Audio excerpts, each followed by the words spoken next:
Alright, and I think that's looking good. Welcome back to the Ales and Fails Twitch stream. I'm your host, Alewolf, otherwise known as Ales Gentleman Streamer, otherwise known as the Excellence of Execution. That's not true, that's actually Red Heart. Welcome back to Thursday, everyone. It's essentially the ending of Thursday, at least where I'm at. So maybe it's Friday for you. Maybe it's actually early Thursday for you. That's okay. It's still the end of the week, relatively speaking, around the world, except maybe the Arctic Circle. I hope you had an awesome day. Maybe you caught today's earlier stream while I was playing Elden Ring, or maybe you completely ignored that nonsense and you said, you know what? I am here to specifically watch that Travis Strikes Again. Whatever the case might be, welcome. Very happy to have your company today. So, as I suggested, we're going to play Travis Strikes Again. I think we are in the final chapters of this game. We just finished the 6th Death Ball. We went through a bad man's backstory, which was something that was added fairly recently. I don't actually know what's next. I still want to get all the chips. I'm pretty sure at this point I've found every single Gene the Cat location. And I don't know that there's too much left to do other than go through a final level, which I am sure will include some sort of final boss or something like that. So very interesting as to what might happen. I don't have a clue. I am at a loss as to what's going to happen next, and that's always an exciting feeling, right? You don't actually know what's the next step, and so that's kind of exhilarating. Well, we do have a chatter today. Welcome to the chat, first time chatter. In I go. Were you playing the game with a brain chip? I only assume because of the glasses it looks immersive. No, actually, this is a casual wear here at the Ales and Fails stream, but thank you for noticing. Very perceptive of you. Have you played this game before? Let me know. I'd be very interested. I don't know too many people that played this game. But yeah, before we do that, before we move on to the game, let's go ahead and talk about what's on tap tonight. As you know, here at the Ales and Fails Twitch stream, we generally enjoy our drink, and so today we have a North Coast Foggy Day IPA. So a Foggy Day IPA is a hazy IPA. But what is a hazy IPA, you might ask? Before I do that, I love it. It's definitely deep in my opinion. You know, actually, before I talk about this, I happen to agree with you. I feel like a lot of the dialogue scenes do reveal a lot of what the characters what they're actually thinking. When I started playing, I didn't think that Batman had such a complex backstory. And we also just pick up on Travis at a very interesting stage in his life when he's actually walked away from the Assassin's game. So there's definitely some good complexity in there despite all the crazy references. So yeah, I'd be happy to talk about that. But before we do that, let's finish talking about this. What is a hazy IPA? Well, everyone knows West Coast IPAs. Those are the bitter ones. Those are the ones that only a certain type of person likes. I am not one of those people. Hazy IPAs, unlike West Coast IPAs, are not as bitter, and the reason for that is because West Coast IPAs, they use hops, they boil the heck out of them, and that drops bittering reagents into the brew, which makes them gives them a certain hoppy character, which is registered as bitter. Hazy IPAs, on the other hand, which are relatively new, use the hops in a very interesting way. Rather than boil them, they are actually added post-boiling during the fermentation process, and that allows the hops to actually bestow upon the brew a certain level of aroma, fragrance, and flavor, generally along the lines of tropical fruity notes. So that's what a hazy IPA is, as I guess sometimes they're called foggy IPAs just because they're cloudy. You like my commentary? Well, I appreciate that. You were probably the first person to actually say that, so thank you for saying that. Oh, and thank you for the thoughts on the musical selection. It's mostly lo-fi. It's actually from Chillhop. I would suggest you visit them. They've got a lot of royalty-free music. If you actually visit my About page, you'll see a list of all the songs that I play during stream. This one specifically is known as Clarity. Before I move on from what I'm talking about here, let's see what Untapped has to say on the matter. Foggy Day IPA. And let's switch screens over here for just a second before we get started. Alright, so Foggy Day IPA. Foggy Day IPA is North Coast Brewing's interpretation of an increasingly popular sub-style of IPA. These beers are unfiltered and utilize heavy doses of citrus-forward hops. High-protein cereals in the grist, such as oats and raw wheat, create haziness in the beer and add silky texture to the mouthfeel. To release even more flavors from this hazy IPA, turn the bottle upside down and gently agitate to put the yeast back into suspension before opening. So it's interesting that they suggest that this is a popular sub-style. I feel at this point it's probably 50% of the market, at least in the West Coast. A lot of the a lot of IPAs are largely Foggy Day IPAs. Sorry, hazy IPAs. But with that, let's go ahead and open this. Let's do it as it is suggested. Let's get this bad boy. Hopefully that Reese's Spence yeast. And let's see what's up.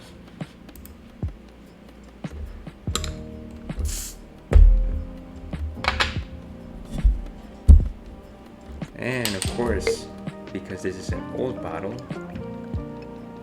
bottle, it happened to have a bit of carbonation, and some of that just spilled all over my table.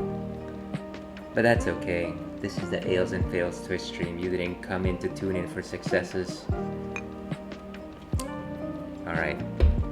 So as you can see, that's definitely cloudy. It's got some good sediment on it, which is different than a standard IPA. It's got a nice tropical head on it.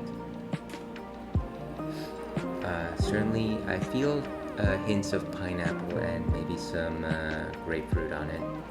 Fang and ale, dear viewer.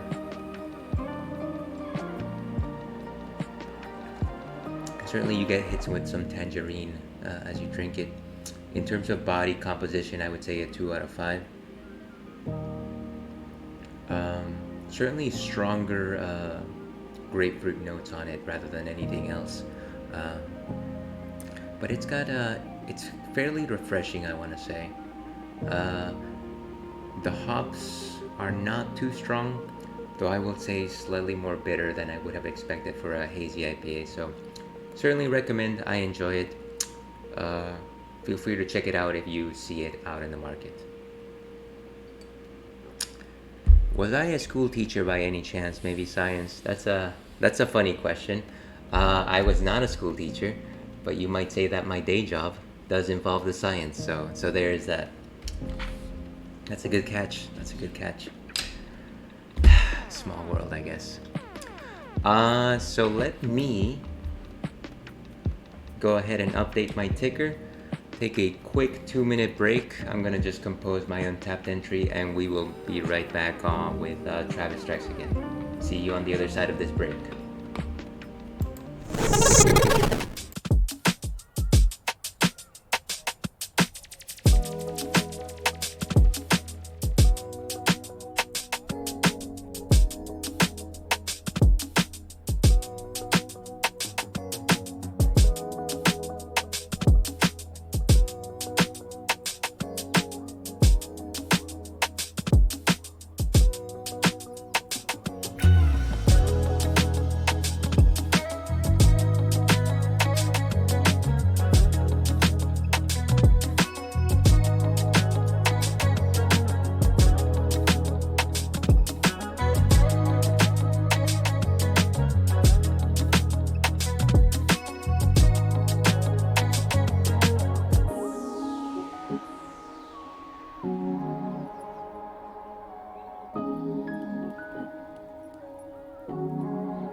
we are back. Let's go ahead and turn on the game audio. There we go. I think we're right where we need to be.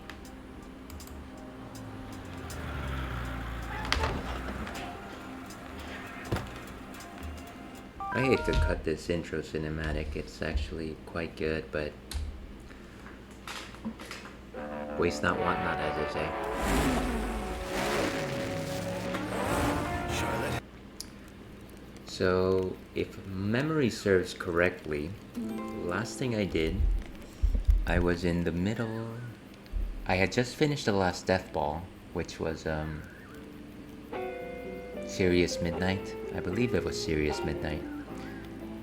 And right after that, I played the Batman's retrospective, where you see what exactly happened to him and how his daughter became Batgirl, which was kind of a pity. It seems like his daughter was turned by the man that rescued him. And so at this point, there's no Death Ball left. You've got to play the DLC Silverface. It's a good way to close the game, in my opinion. Absolutely. So actually, I think it was somewhere along the middle of this game that I downloaded the DLC, but none of it will actually become active until I actually finish the game. So that's gonna happen. Worry you not, my friend. I think we've read all the... Yeah, we've read everything. In terms of where Jean is, well, Jean is right back at home. And of course, we found Bad Dog, who is just hanging out. Bad Dog doesn't like us yet, but I am sure that in due time, she will change her mind. Sick. Very much agree. Right, so we've got all the shirts. I gotta say, I'm a little bit disappointed by the fact that I've got all the shirts. Because I'm playing the Nintendo Switch version, I read that there was some feature that allowed you to get all the shirts because of some error that the game was published with. But I didn't know that, and so I simply got it, and I got them all, and I feel like it would have been a slightly more honest way to do it, the good old-fashioned way, by just buying it through the game coins. And in terms of the ramen blog, I think I've rated everything highly already.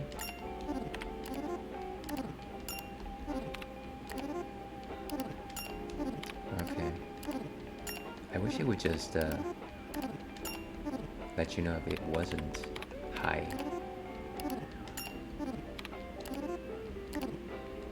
I wish I was as good a connoisseur of ramen as Travis was. I do enjoy it though. Alright, and we've got 4 ramens left. In terms of things that we are missing, so we've got all the chips in Electric Thunder Tiger,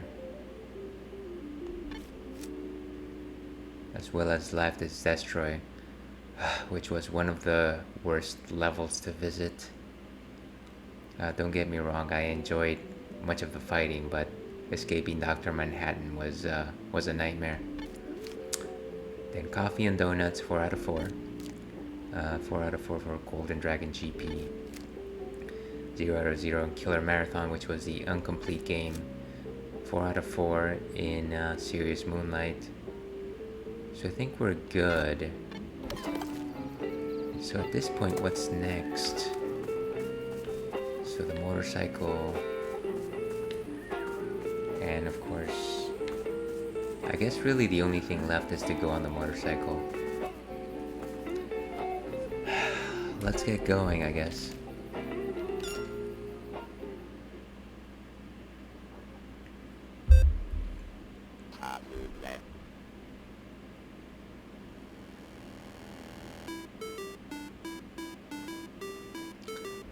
Alright, let's do this. This generally takes a good toll on the old vocal cords, but it's gotta get done.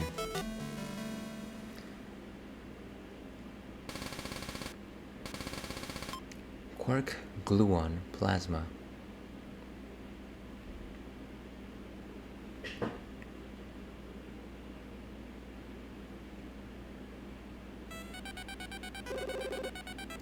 Sorry, Trav, for calling you all the way out here. What happened? Huh? You're sporting a weird aura, man. Have a look at this. It looks like, hostages? What's this supposed to be? Please fight me. Kamui? What the hell? I told you. This guy's got dead eyes. Whatever, fine. I trusted you. And I can't turn down a friend's request. That's what I want to hear, Trav.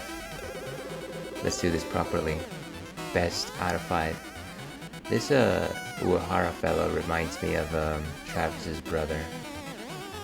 Hasn't really revealed too much about who he is, though.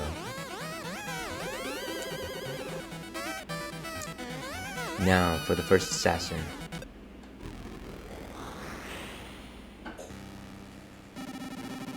What do you mean, best out of 5? Travis, I'll take you on. I love the perky young ones. I'm gonna beat you till you like it. Can you survive this? My 12 combo spark. Are we just gonna roleplay this? I thought we were actually gonna fight. No way. Now it's my turn. Here we go. Okay. 12 swords of Peach Zaccato!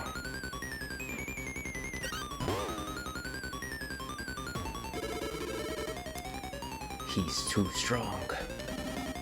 Not bad. What's your name? Graham? Graham, live straight, buddy. Look at me. I'm darkness. Live in the light, Graham. Thank you. That's okay. Well, Graham is done. Your favorite character thus far you find relatable? You mentioned Henry, so I'd ask. So that's I think it's funny that you mentioned Henry. I feel like, so just a little background here. I played No More Heroes 1 and 2, and I'm still trying to understand what is Henry's motivation. I know that he's supposed to play a pretty big role in No More Heroes 3. I haven't played that one yet.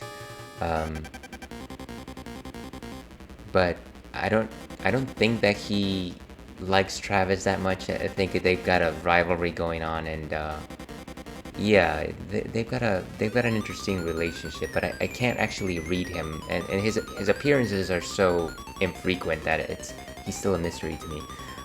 In terms of characters that I find relatable so far, I hate to say it, but I've actually grown quite fond of Batman, and I don't know, I just find him surly, and I found him downtrodden and very cynical about life.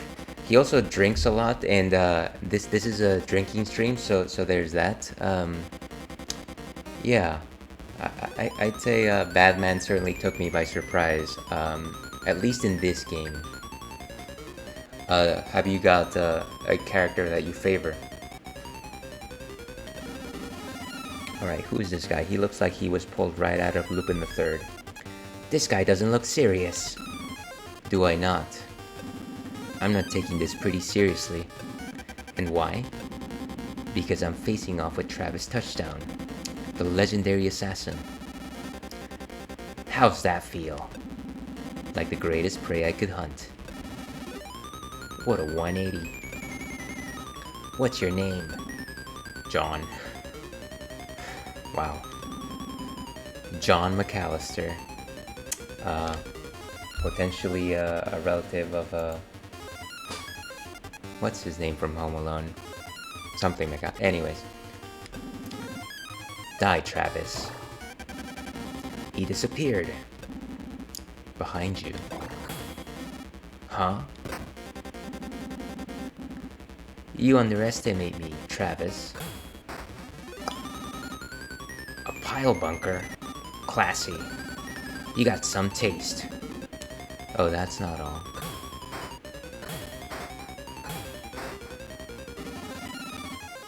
It ends here, John.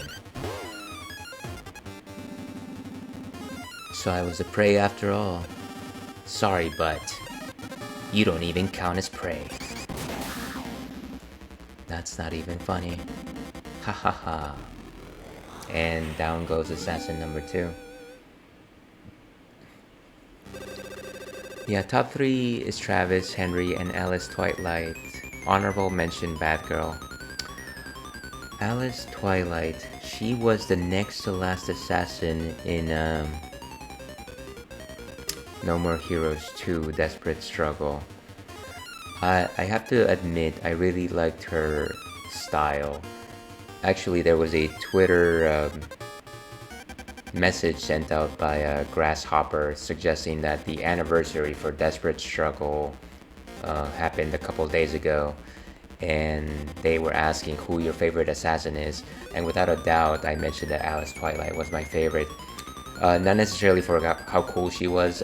She had an amazing spider design, but it really felt like she had gone through all the phases of having been an assassin and recognizing what kind of pawn she was in the game and how she actually wanted to escape.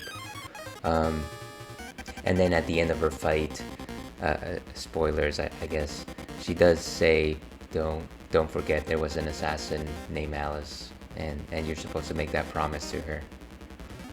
So certainly appreciate that. Okay, assassin number 3. I humbly pray for victory. Next up, the samurai, huh? I am known as Kinryu Hiroshi. Nothing but a nameless samurai.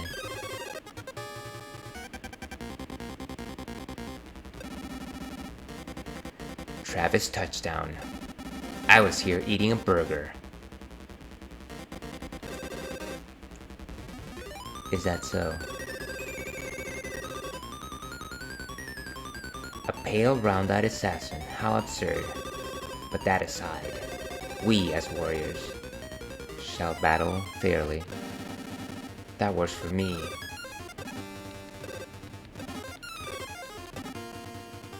The silence is deafening.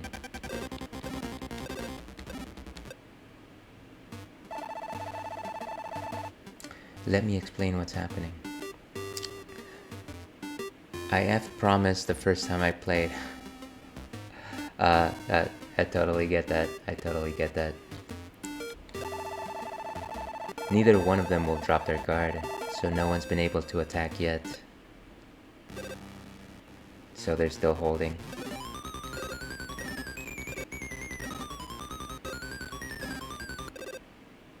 Right? I feel like I'm playing Link in Smash Brothers. Your blade shows no hesitation. Impressive. You're tough. I've failed. Kinryu Hiroshi, I could never beat you again. Thank you for that. Guess he was done in one slash. So this is what it feels like to win the match, but lose the battle.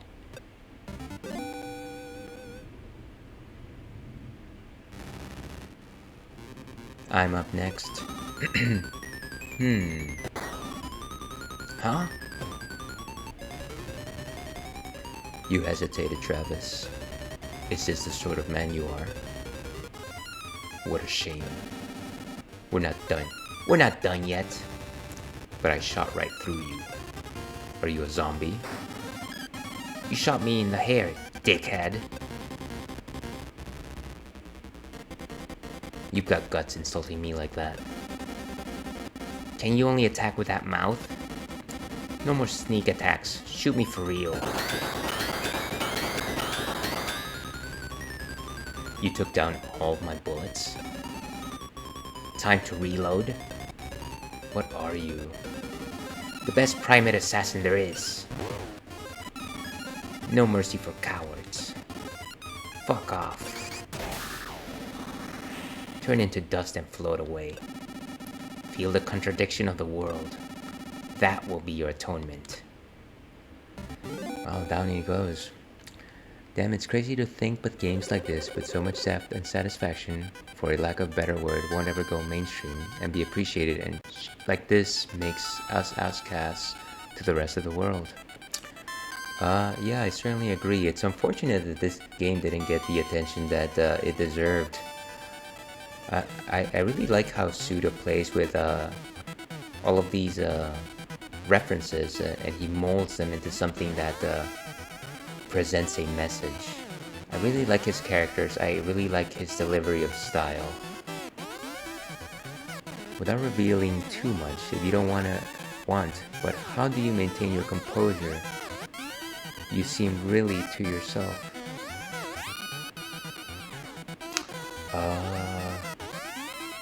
I don't actually know. Could you elaborate on your question? I am only doing what I am doing. Nothing but aces, Trab. Are you my last opponent?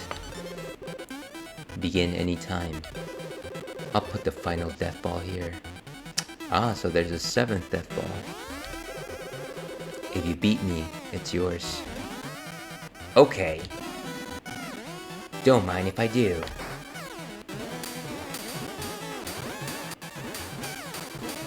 I honestly thought we were actually going to get to play the fight with Uehara, but maybe not.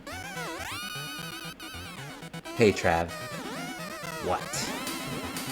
Don't talk to me while we're fighting.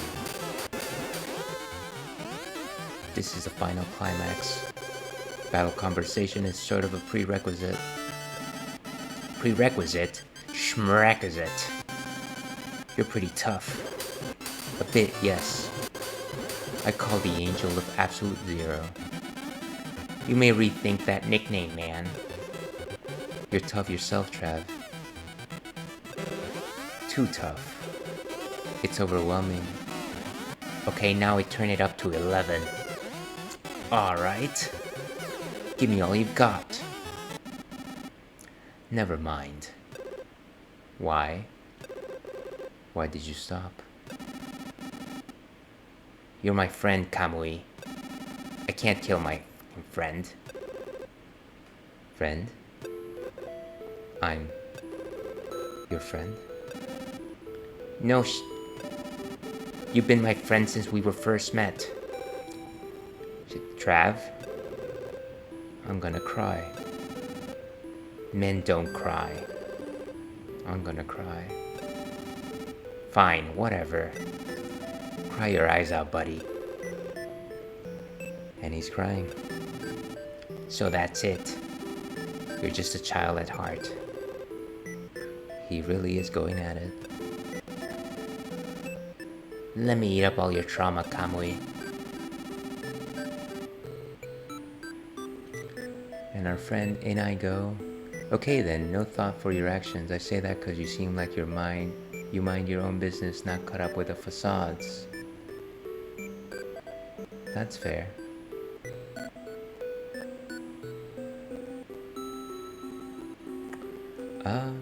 Well, I appreciate the thought, what would that be? Third person introspective thought on that. Like I said, I don't know that there's any particular practice that I am exercising. But I do appreciate the thought there. So from now on, you rest easy and live in the light. And there he goes.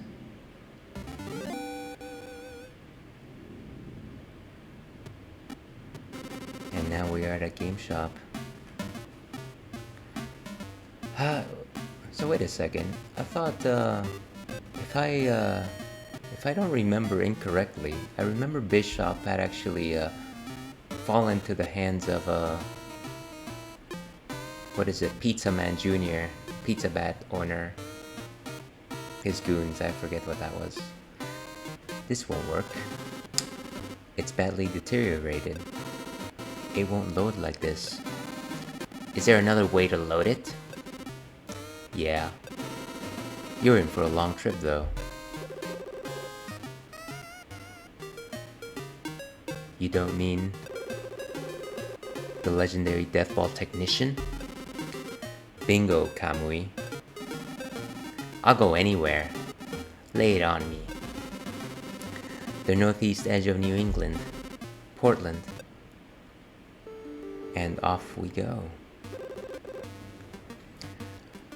Let's see. You seem like someone who's really comforting for streaming and viewers, but I guess people change when things change. More views, like, etc. But I guess what I'm saying is you seem more genuine with how you spend your time. Example. This right now. I guess I understand what you mean right now. And I apologize if I haven't actually given fair thought to what you're suggesting. Let me take a quick break here and suggest that I do tend to follow smaller streamers, and the reason why I do that is actually very selfish. It's because I find it nice that a lot of them, the ones that I like to tune in the most, will do the back and forth with the viewers, and they enjoy the game, but at the very least they will try their best to say something about what people watch. People say, and of course it becomes overwhelming once you have too many viewers, and no fault of their own, of course. But yeah, I'm simply trying to emulate that to the best of my ability. I am sure that the moment that I get 10 viewers, that's going to be impossible, but I'll always try my best, and that's simply because I'm constantly on the other side of that equation. How to say, it's just quid pro quo, except slightly less cynical about that. But again, certainly very kind thoughts, and certainly appreciate you sharing your thoughts on this matter. We don't get too many viewers like that. Okay.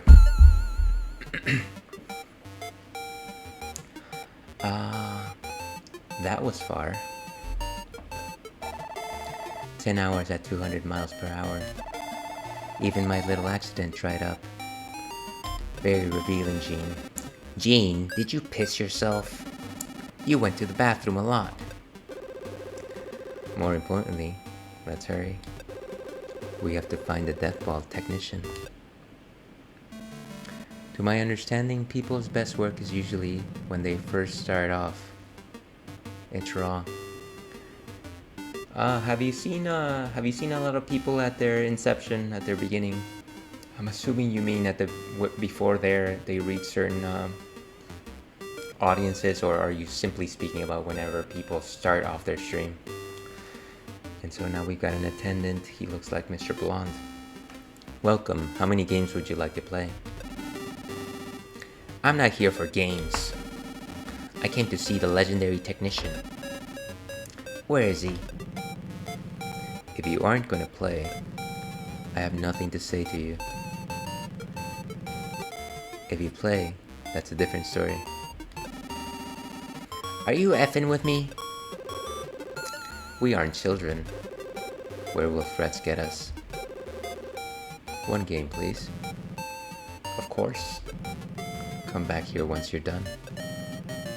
Let's talk later. Bowling, huh? That takes me back. Let's do this.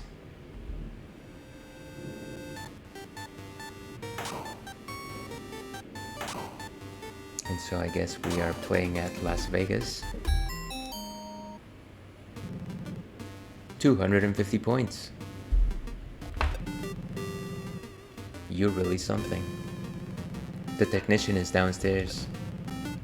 Well, actually, he lives downstairs. I'll take you there.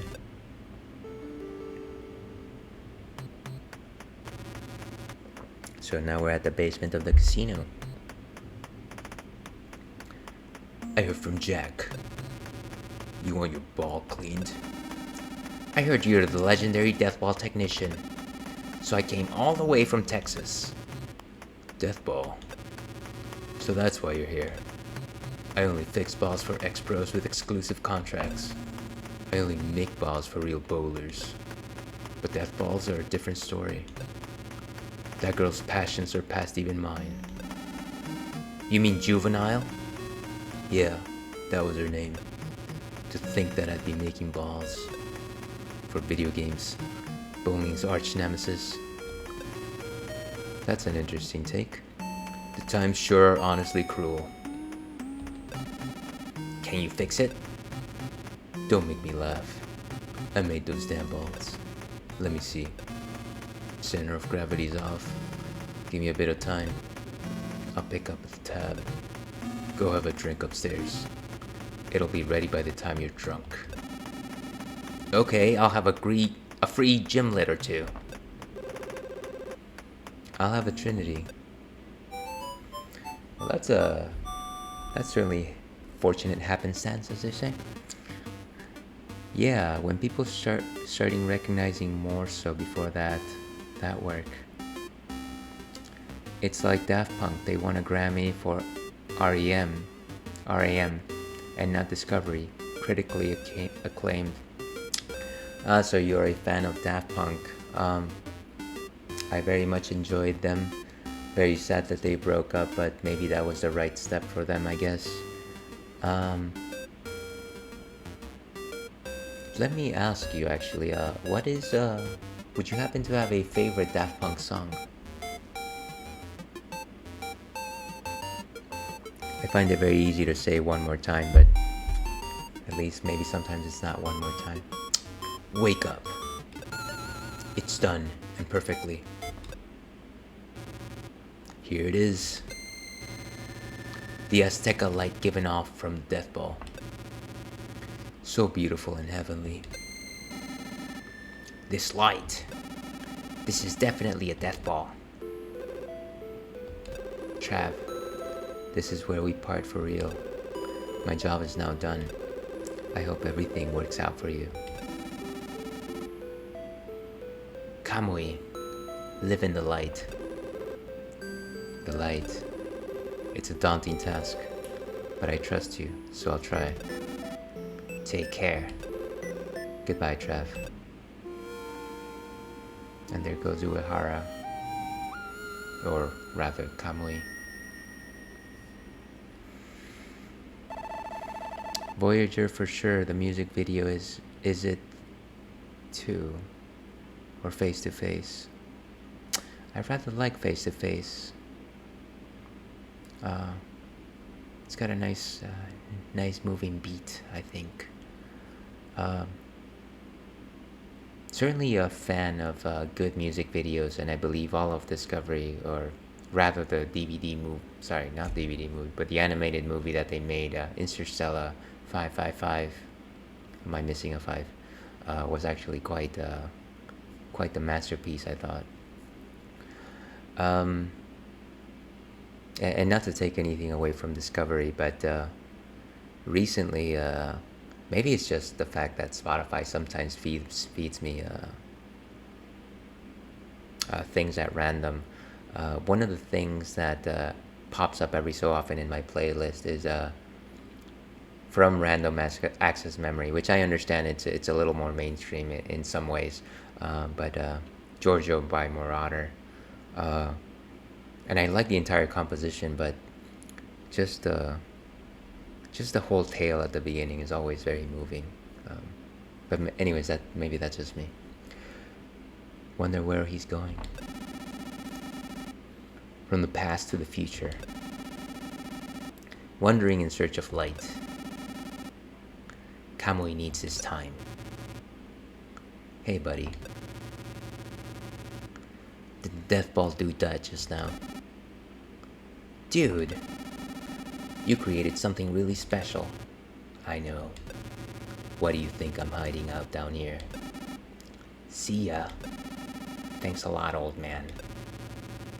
If you see her, let her know that her daddy is doing okay. I will. Did he just suggest that he's Juvenile's dad? We gotta hurry home. Let's go. Hey Travis, that daddy. What kind of daddy did he mean? Daddy means daddy. So which meaning? I guess it means she's got a good daughter. Sorry. I guess it means she's a good daughter. I don't give a Whatever. Drive carefully. Yeah, nope. Let's punch it. Texas is far. Wish we could get sent off too. And we're forcing assist. What is this? Stop! That'll make it bug out. Like bug out for reals. Seriously, don't do it. Wait. What is even happening here? Returning to trailer. Did our game turn off? But we weren't playing a game. Or were we?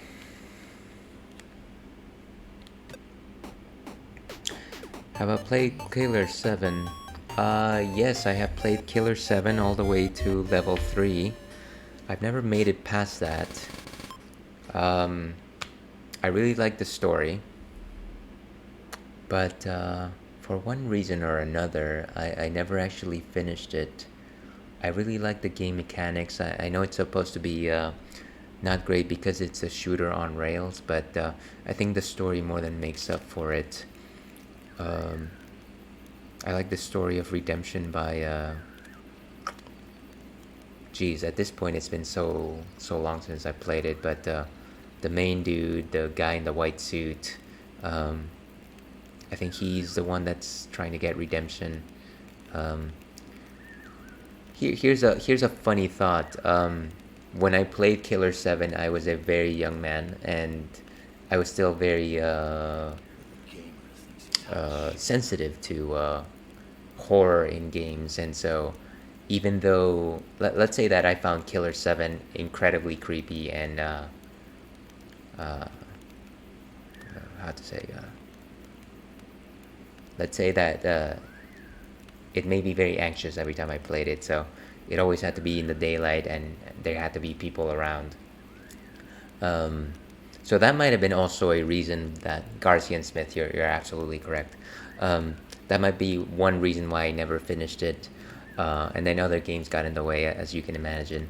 But I very much liked it, and I really think that I would like to go back to it. If I had a favorite character in that game, it would probably be Mask the Smith. I found the story really compelling. I like that, at least from my understanding, he was an ex-wrestler with a good heart. Yeah, I should really go back to that one at some point. But again, the guys that blew up with the smiles, those were just yeah, they were a bit much for me back in the day.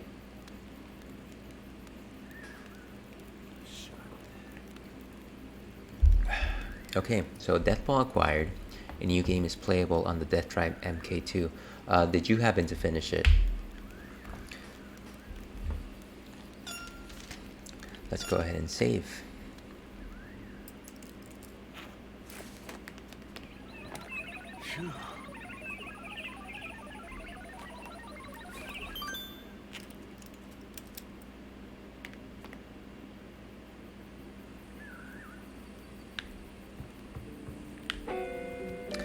Let's see if we found any new, no, we didn't find, I was gonna ask, see if we had any new faxes, but no, I guess not.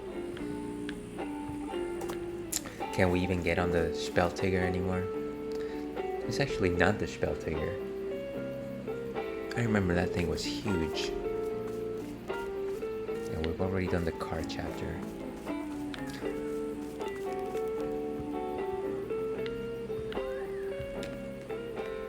go ahead and change shirts just for kicks.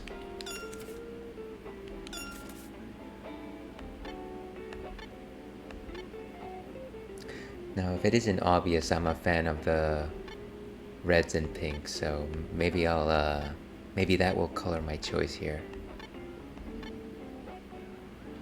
Hazre one is always good.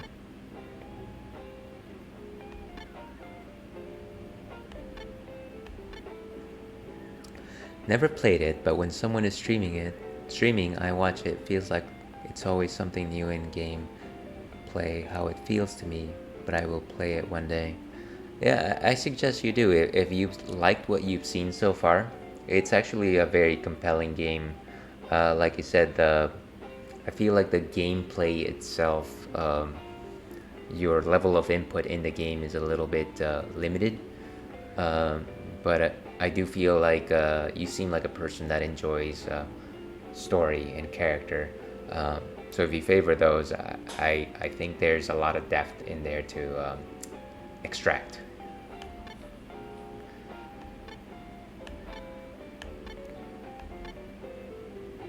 Power of Justice. That looks like a Freddy Krueger shirt. How about just a plain 2? The TSA logo. It's only recently that I realized that TSA is Travis Strikes Again. Just the other day I was looking to apply for a TSA pre-check status. And so I was like, TSA, that sounds very familiar. I think that's what we've worn that before.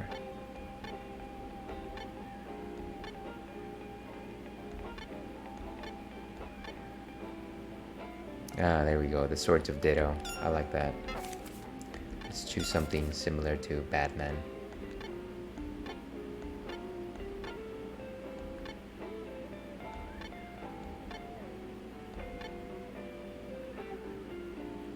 Ah, Treachery in Beatdown City. Gotta love those graphics.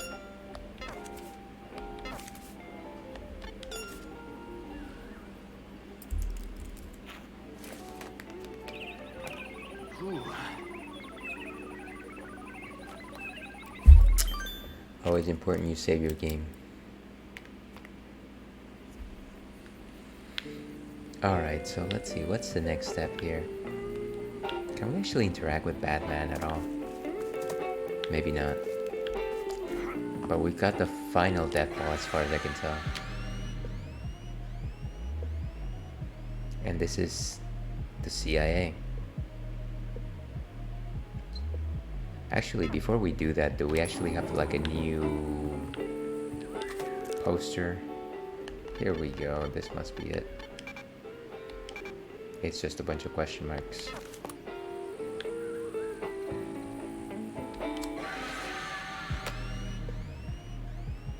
Alright, let's do it. This ball is a prototype and is not guaranteed to function properly. Continue anyway. Yeah. I never get enough out of this intro sequence.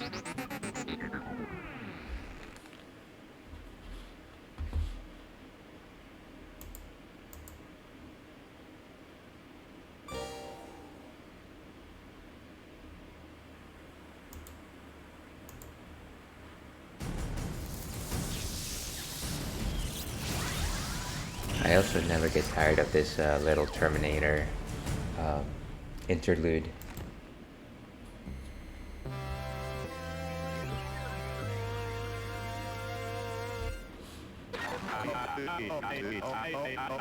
I can tell right away that this isn't the game world anymore. We're back in the real world now. But where is this? It said CIA for the 7th mysterious death ball. Is this seriously the CIA? Inside CIA headquarters, the Buck Street boys are running around this place too, using the Death Try MK2 Mark II to connect the real world to the game world. Was that the big plan, bringing all these bugs into reality to cause the real world to bug out? Nope, that's not it. Those bugs are protecting something. What lies ahead? Is that you yourself, Dr. Juvenile? Wherever it is, Let's find it. Okay, that's interesting. So I guess we are actually in the real world. Pretty cool.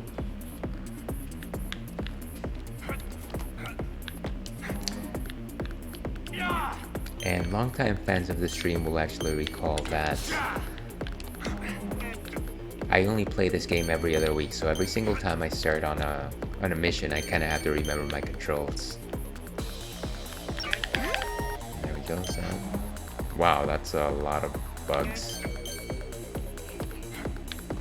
and I believe that looks like a chasm.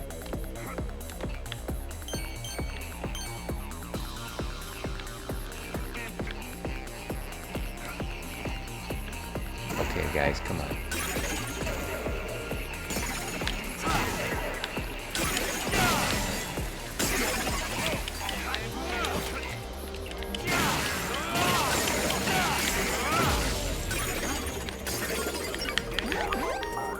Always charge your sword after one of these. I wonder if this is like a maze.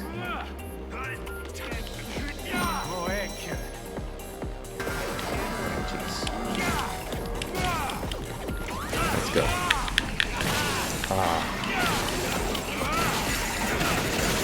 Beyblade of Doom.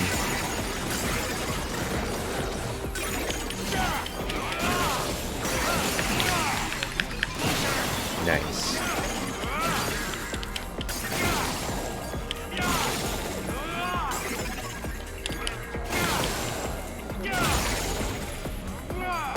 And down they go. That seemed like an unsurmountable bunch, but we made it. Left or right, left or right.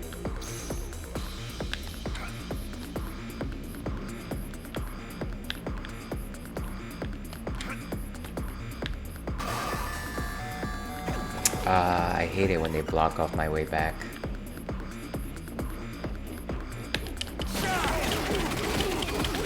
Wow. Okay.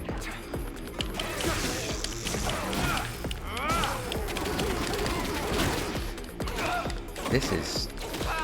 wow, I can't even dodge here.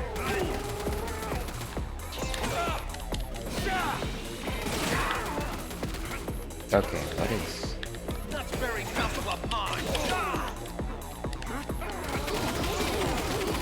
these guys are wild. Okay, change character. I can't change character, I guess, while I'm getting beaten down. Which is smart, game. Very smart.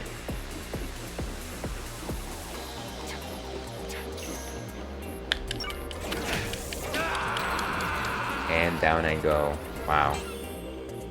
I think that's the first time I've gotten taken down by actually that's the first time I've encountered that type of enemy, so maybe I need to learn something about this.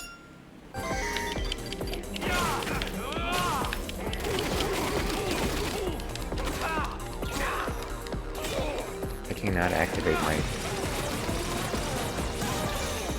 okay, one of them is down. Wow.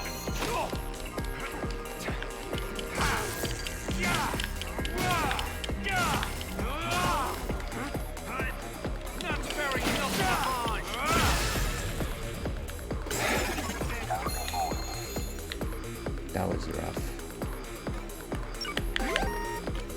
I wonder if I can actually go back. And if you're just tuning in, we're still enjoying a Foggy Day IPA from North Coast.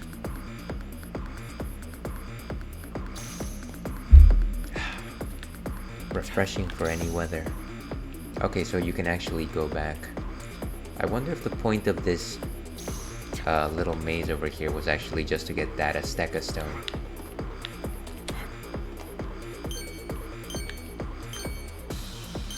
Which I don't mind. I wish that I hadn't lost one entire life by having to do so.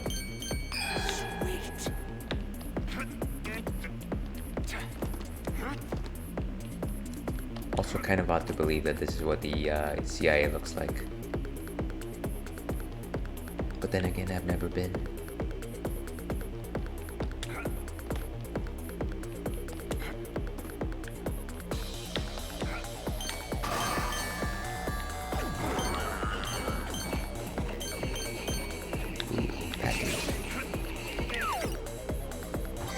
Wow. Okay, that's not gonna work, is it? Let's kill up these guys first.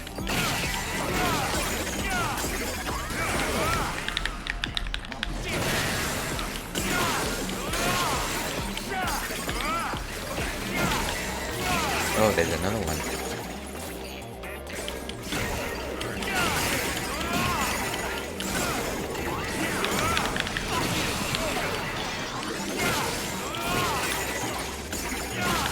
Beautiful.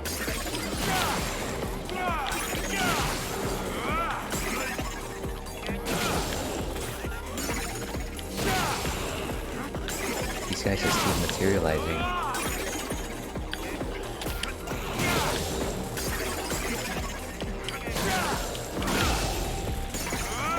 That's the end of that.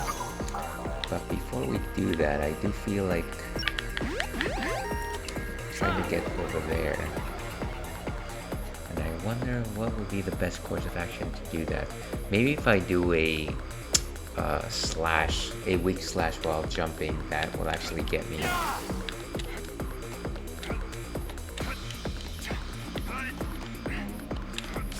One of those.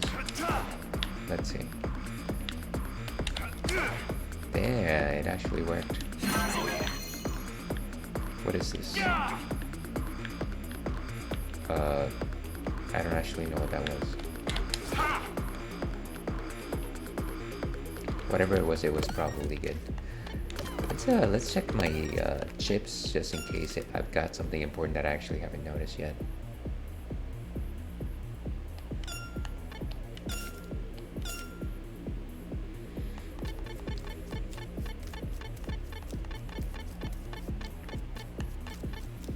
So it seems like all of the chips that we currently have are things that we've had before, so nothing really new, unfortunately, but that's okay. I think we like our skill chip set, and oh, I know what that was. It was one life. It's that symbol over here, the little Dr. Robotnik symbol that we've got over there.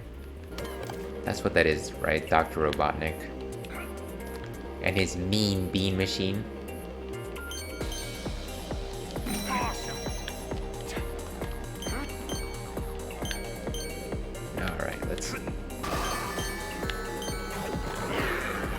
Oh no, the blow-uppy ones.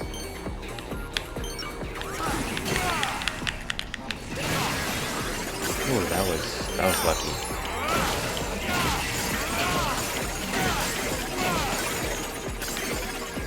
Oh my gosh.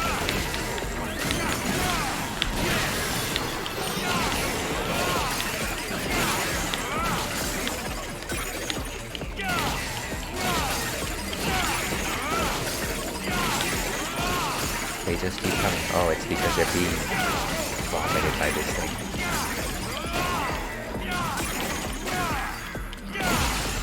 Down it goes. What's your favorite single player game of all time? And also favorite multiplayer game of all time? Favorite single player game of all time, I'm going to say if I honestly had to choose, it would probably be Earthbound for the SNES, and I'm sure that you've heard that a million times. And I'm not going to provide any additional insight that somebody else hasn't provided. It's a very compelling story. The one point that I've got to add for it is the fact that the protagonist, Ness, is 13. The first time that I played it, I was 13. So maybe that's not something that everyone can say, but I found it very relatable. Also, that goes to show you how old I am. In terms of my favorite multiplayer game, let me think.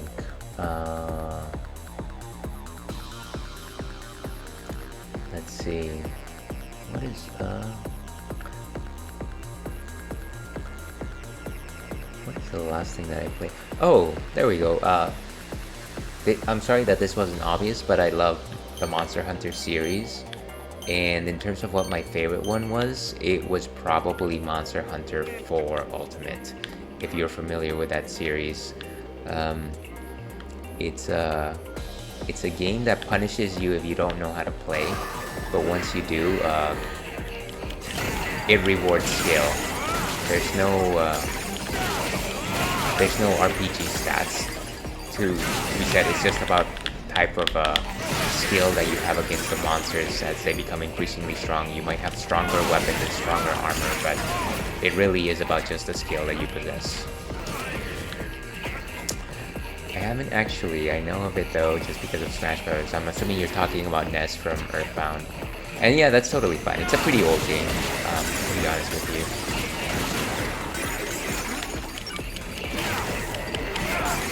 Wow, I am getting,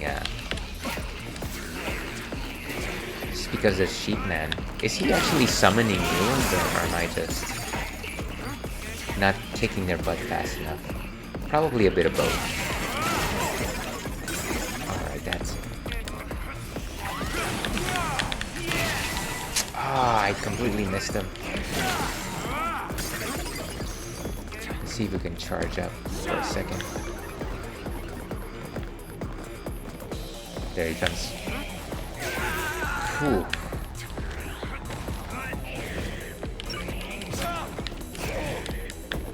Jeez, guy. Jeez. Let me know if you've got specific favorite single player or multiplayer. That's actually an interesting question. I feel like with the library of games out there these days, even picking a single favorite game for one single year has become a tantamount difficult challenge. Wow. This guy's on steroids or something.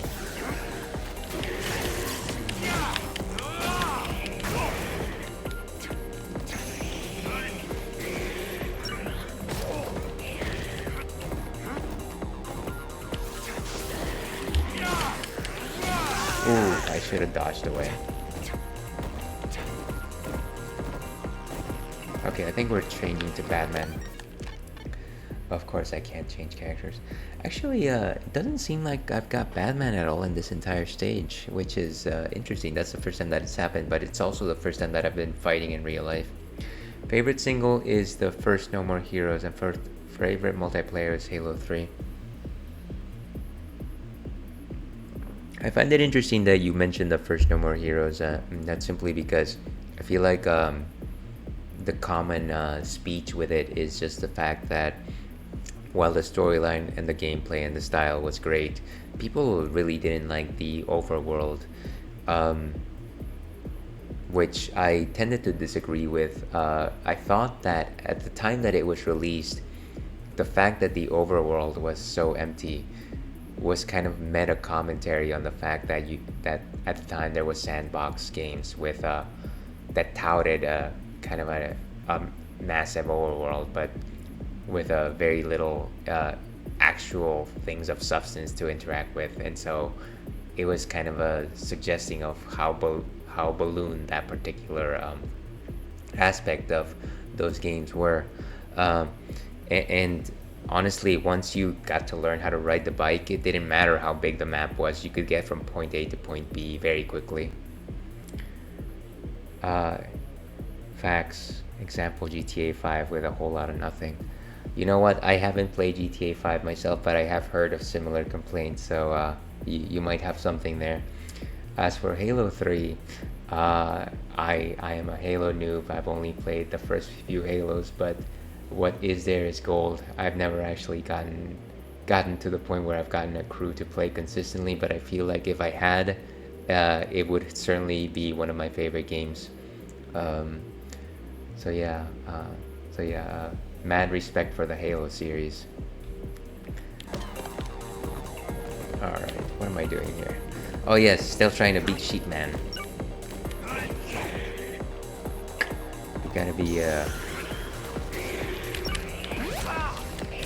oh jeez. One of the things that I hate is because I'm playing on the Switch Pro controller as opposed to Joy-Cons, some of my controls are... What am I trying to say? sometimes when I hit the left analog stick, it assumes that I'm trying to charge my beam saber when I'm actually simply trying to perform one of my moves.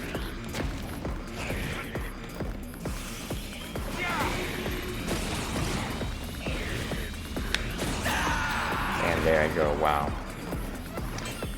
If you didn't know you could level up Travis and your health also gets filled up. Yeah, so I did know that. The one thing that I've got going against me is I'm setting very silly impositions upon myself.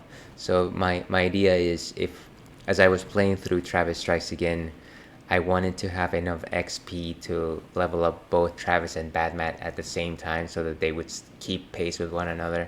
And so I refuse to level up myself until I have enough XP to level up both characters. It's a very dumb idea, but you know what? Sometimes you gotta design your own game, I guess.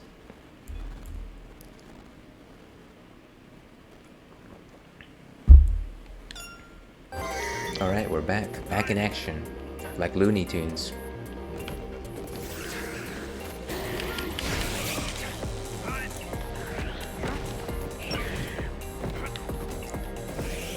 I can only imagine how hard a time I would have if I was actually playing on the actual hard level. This is a mild level run.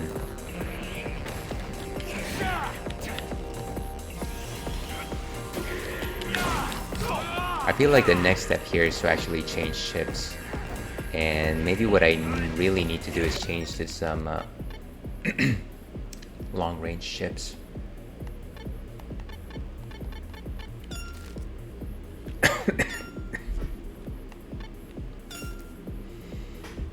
So the wing chip is good. The spin top might not be so good for this particular moment. Let's see what's good. F91 is the doppelganger one. Strike Freedom chip. That one is good for lots of enemies, but not really good for enemies that move fast out of location. Physalis chip. Nah, I don't think so. Skull-shaped machine gun that disappears after a set amount of time. So it's like a turret. Shining chip. So this is the telekinesis chip. I really like it. I've got it on Batman right now. The heavy chip slows people down. Soft chip. The turn A chip. So for the longest time I was calling this chip the upside down A chip. It was only halfway through the game that I realized that all of these chips were named after Gundam titles that I was like, oh right, turn A chip. Generates an area within which players will recover power. Makes you invisible to enemies. Atlas chip, that's the bomb one. Sucks life from surrounding enemies. Double X chip. Sets a special bomb that sends enemies up and knocks them away when hit. Destroy chip. It's a wall blocking attacks and advancement. I've never actually tried that one. So that's the V2 chip, the Psycho chip.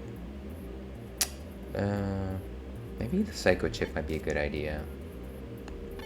And then the BCB. Blue. Oh, I actually haven't tried this one. Temporarily enter dark rage mode. Movement is restricted, but attack power increases. Huh. So maybe let's put the Psycho chip on the V2 spot. And then instead of the turn A chip, let's go ahead and enter this. Actually, instead of the MB, let's go with the BCB. What's the worst that can happen? Other than I can lose.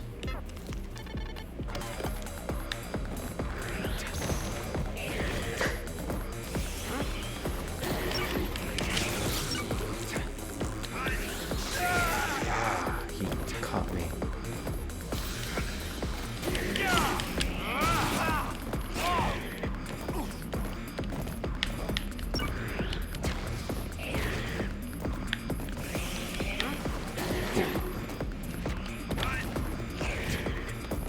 Certainly got some range.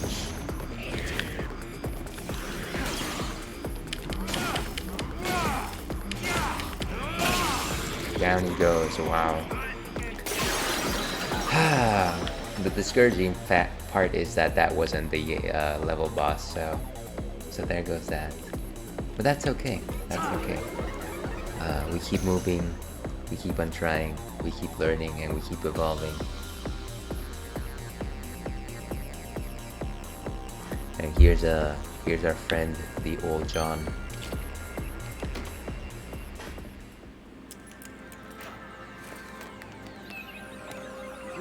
I've got to get myself a purple leather jacket.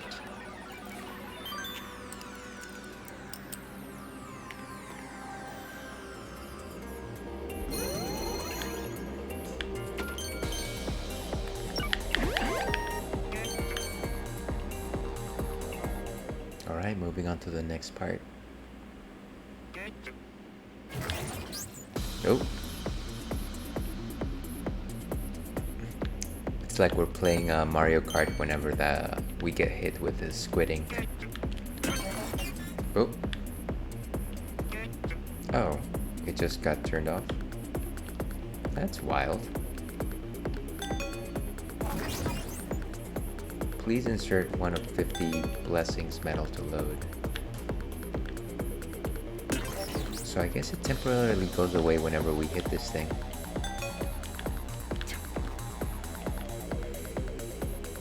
And we've got another safe spot here, which fine, I'll take it.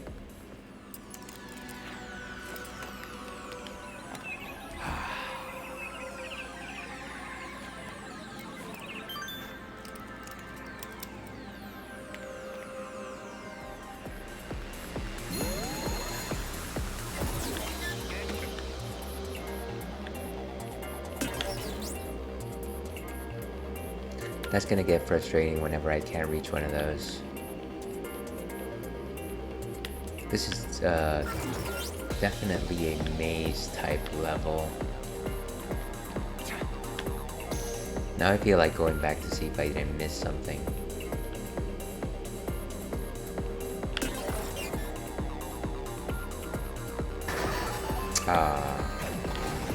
Oh geez, one of these guys. I can't get through.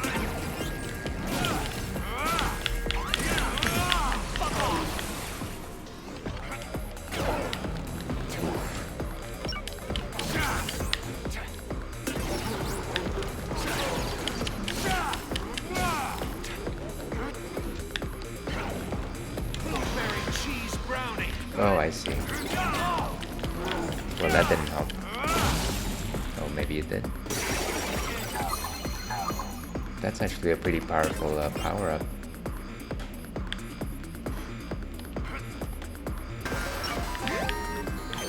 Shouldn't have been so quick. Trigger happy.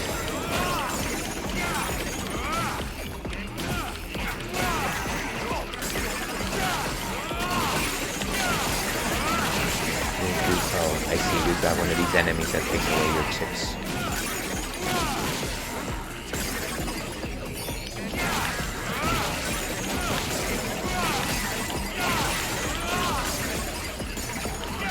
I just gotta get rid of all these guys that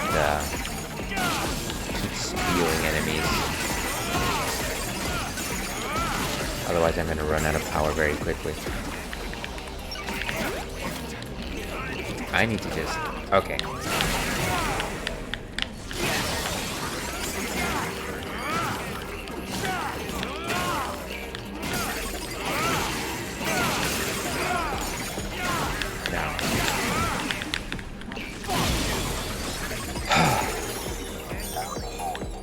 Okay, and I'm dematerializing apparently. I think this, the level of bugginess is actually growing. And I can't reach this. Oh, I see what's happening here. Whew, okay. I'm assuming that at some point I won't be able to go back to normal.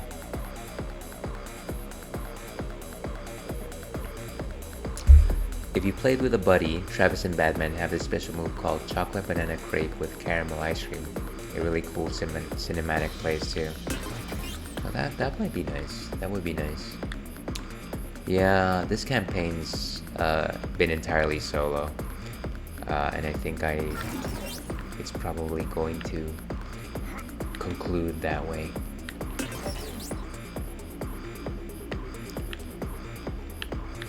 I don't have too many buddies in the horizon, but so it goes.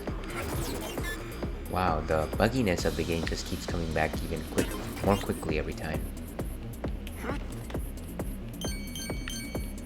What is this?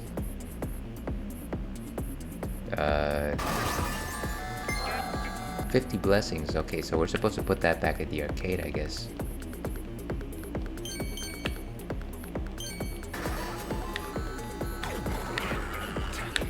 Oh, gee.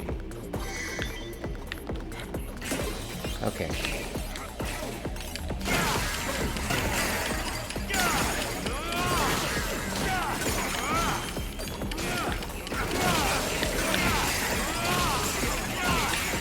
I really like the combo in this game.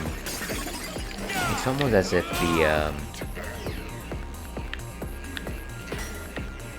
the strong attacks kind of just swim into one another.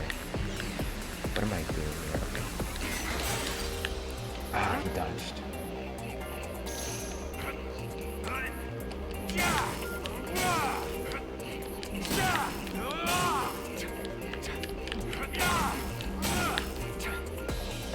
Ooh, what is this?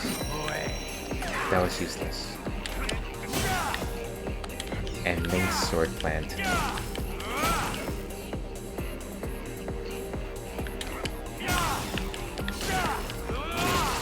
Down he goes. Ooh, okay.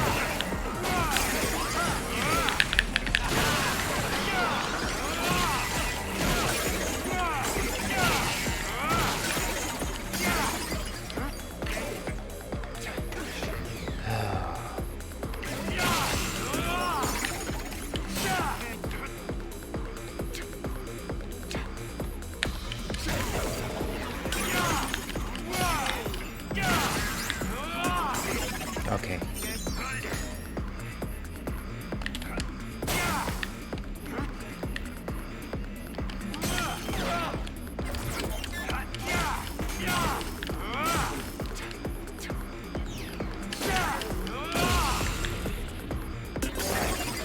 Okay.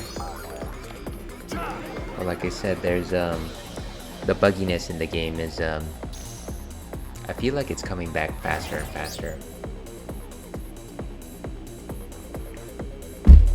And if my suspicion is correct, then at some point it will give me a game over.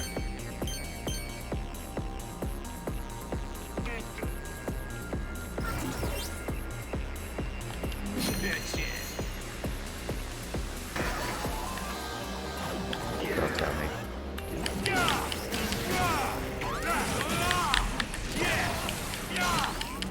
Ah, one of these ninjas.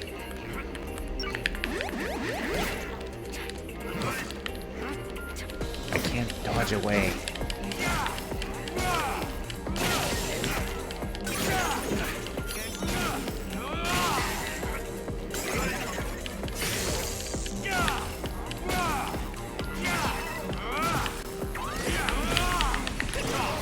Nice. Wow, he's not down yet.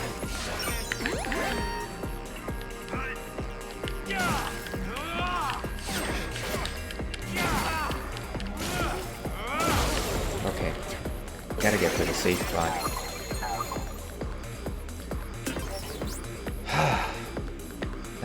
That is stressful. That is stressful.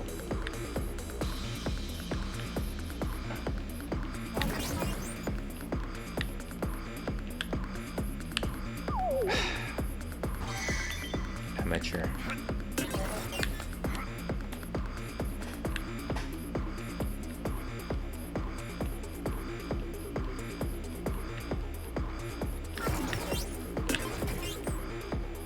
Oh, a box.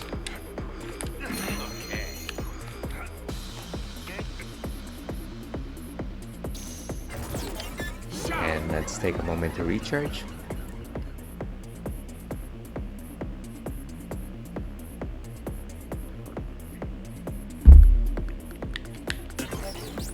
Okay. Now I know that the right move is to actually go back, but I want to make sure that once I make the long run that I am with as little screen bugginess as possible.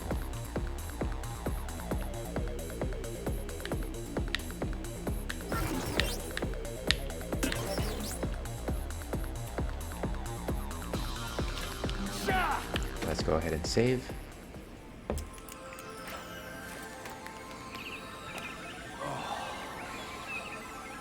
Now that seems good right about now.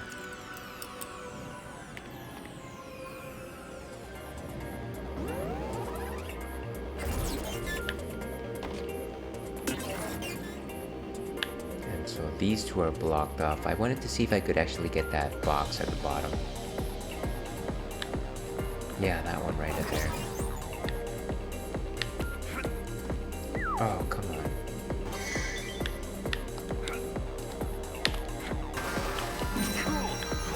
Just for coins.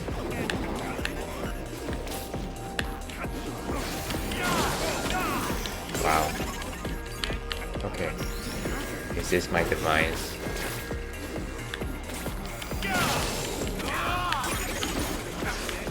Come on, guys.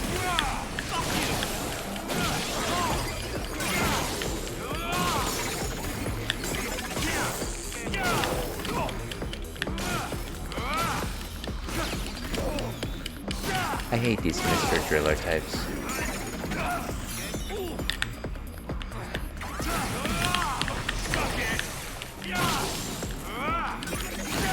Oh, I thought that one was the last one. I guess not. Down he goes.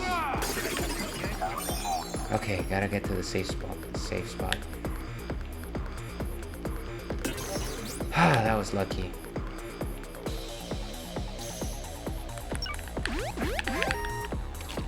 I think that's all of this level, but I could be mistaken.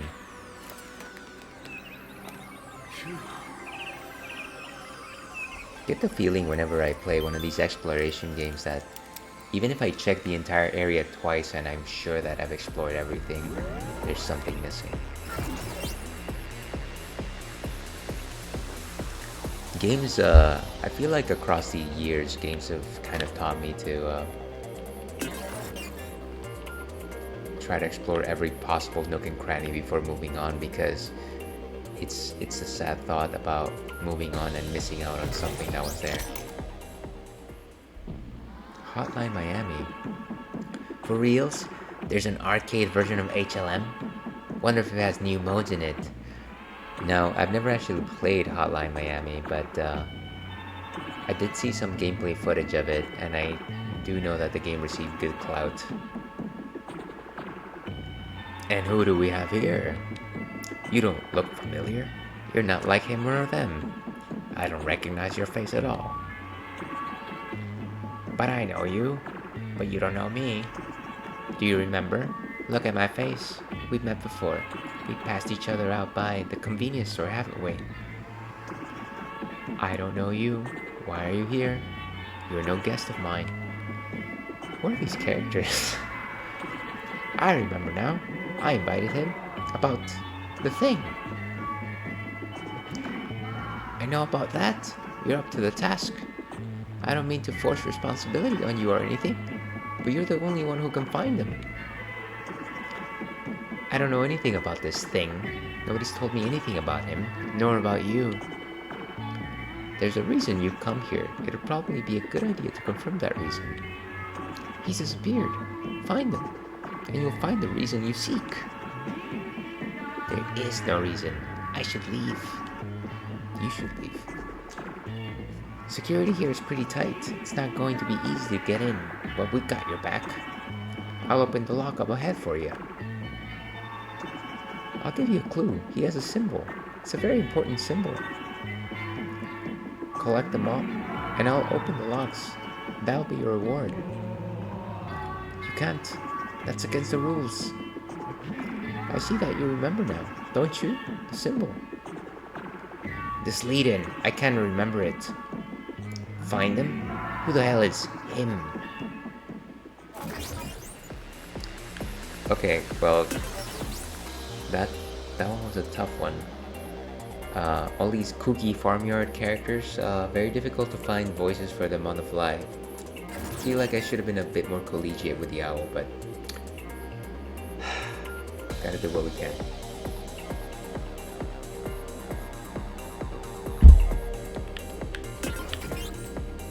Okay, so gotta find one with a symbol, I guess.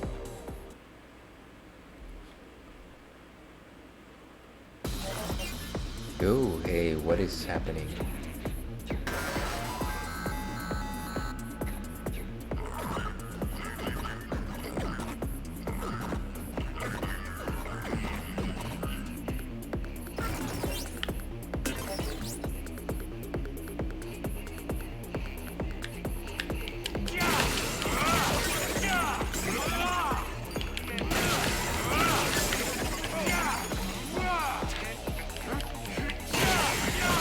I really need to go to the source, otherwise I'm gonna keep being pelted by these punks. Which doesn't mean that I don't enjoy the experience, but at the same time...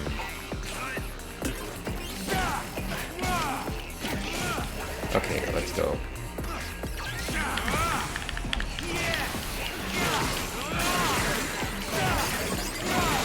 I need to re-equip the Beyblade of Doom.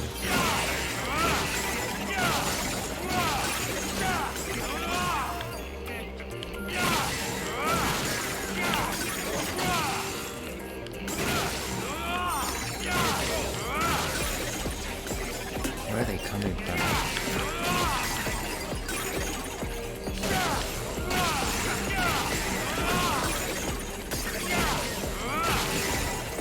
Okay, roll into that.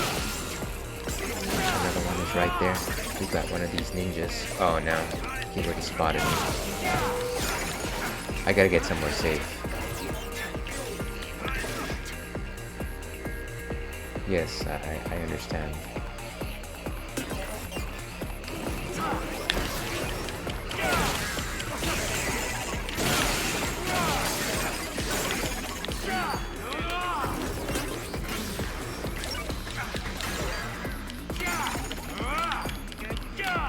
Alright, I'm playing with a beaten out sword.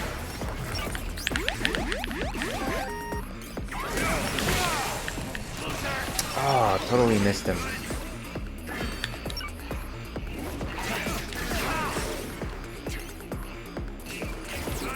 Okay, can I actually... Oh, I can't. I still can't change the Batman. That is wild.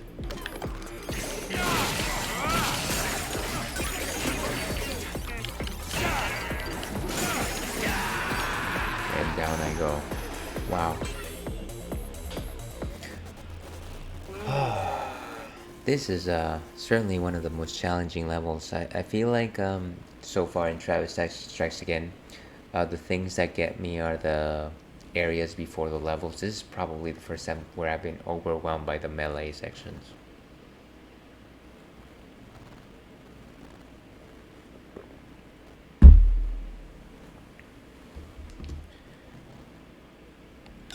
That's alright.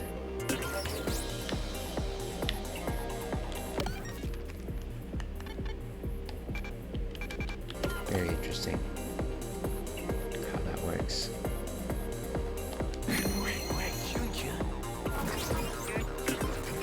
Alright, I did want to change ships.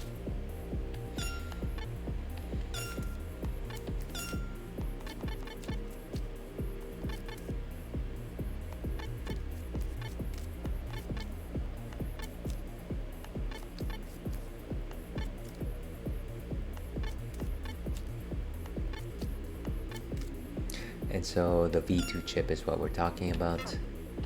This turns us into a spin top. And if you've ever played the game Hades, it's actually quite similar to the boons provided by Ares.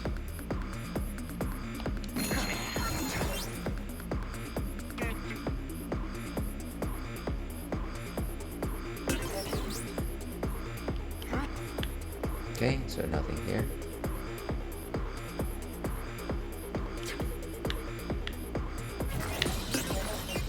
I was just waiting for that thing to recharge. Nice. And there he goes.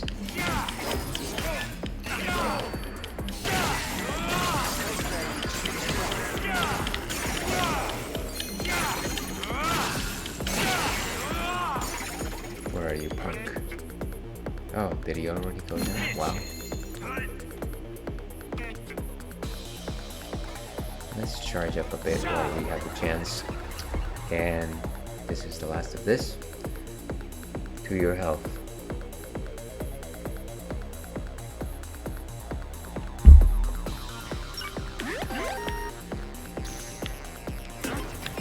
Okay, there's another box here. As you can imagine, I do love the color scheme here. Oh, did we miss one down there? I think we did. I'm a sucker for punishment. Are you familiar with the Watch Forever stream? The AI Seinfeld show, I just saw 20 seconds of it, creepy. No, what? Tell me what that's about. I am familiar with Seinfeld. One of my favorite sitcoms. What is Watch Forever stream?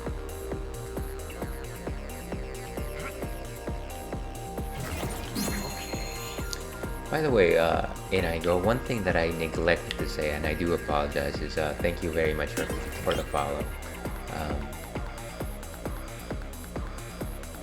I should have suggested something. I was too caught up in the story.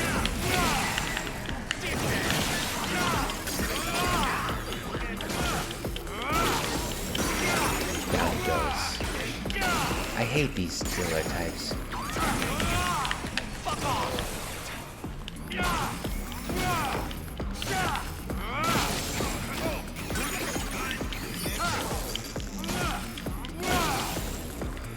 Okay, good.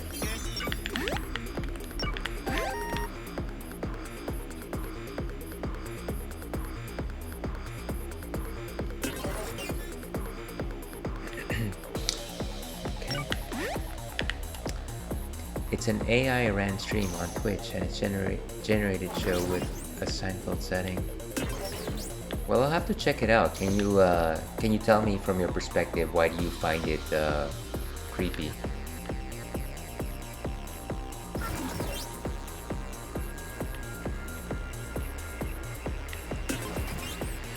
I actually have never seen an AI generated stream in the past, and do forgive my lack of culture on that particular perspective. Maybe it's something common that I am not aware of.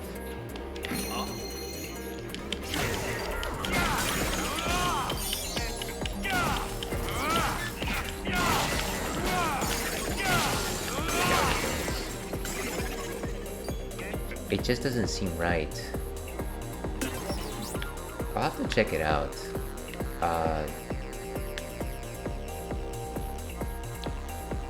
I know that things such as that AI that makes images based on what you tell it to do. I've seen some of the images and they all seem honestly just a bit creepy. It depicts what you want it to depict, but then at the same time there's just something a little off about it. And I'd like to suggest that it lacks a certain level of intangible humanity to it. But I don't know that that would be quite accurate. I get weary that people gonna drink the Kool-Aid and die.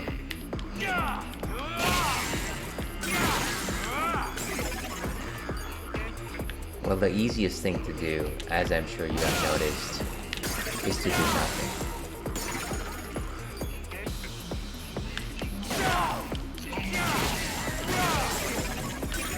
Alright, let's take this guy down.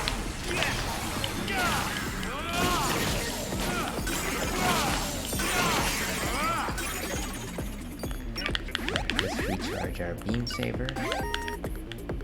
Facts, huh?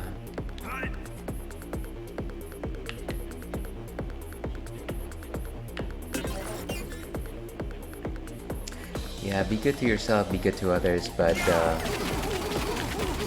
everyone out there, call out the BS when you see it.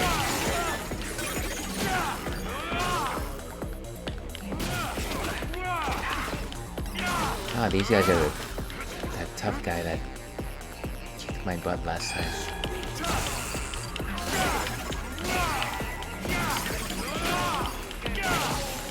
Down it goes.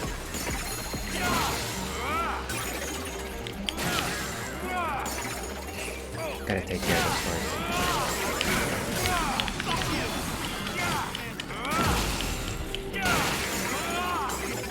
Oh, okay. Is that the last enemy? I think it was. How close are we? Let's recharge just in case.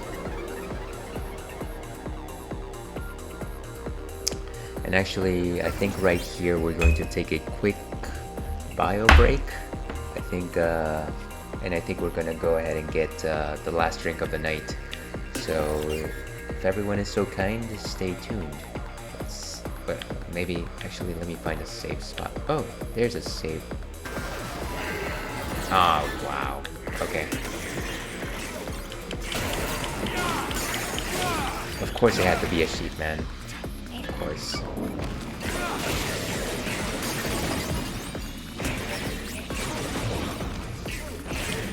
Okay, we're gonna get rid of the sheep man, and then maybe we're gonna take a bio break. How about that?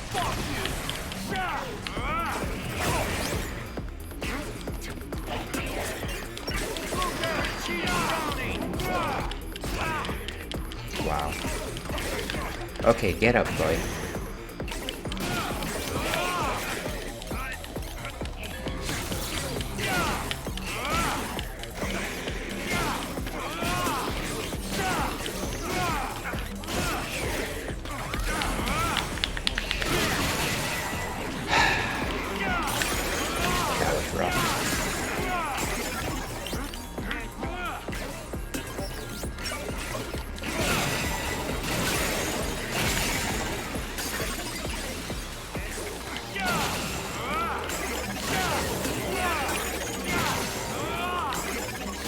I guess there was a lot of ads that I didn't get to.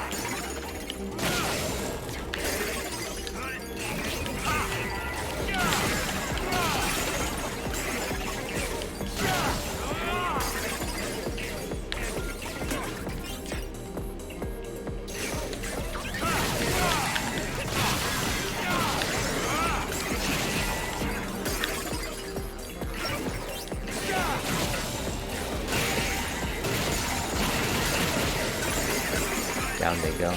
Wow, there is just a lot of these punks.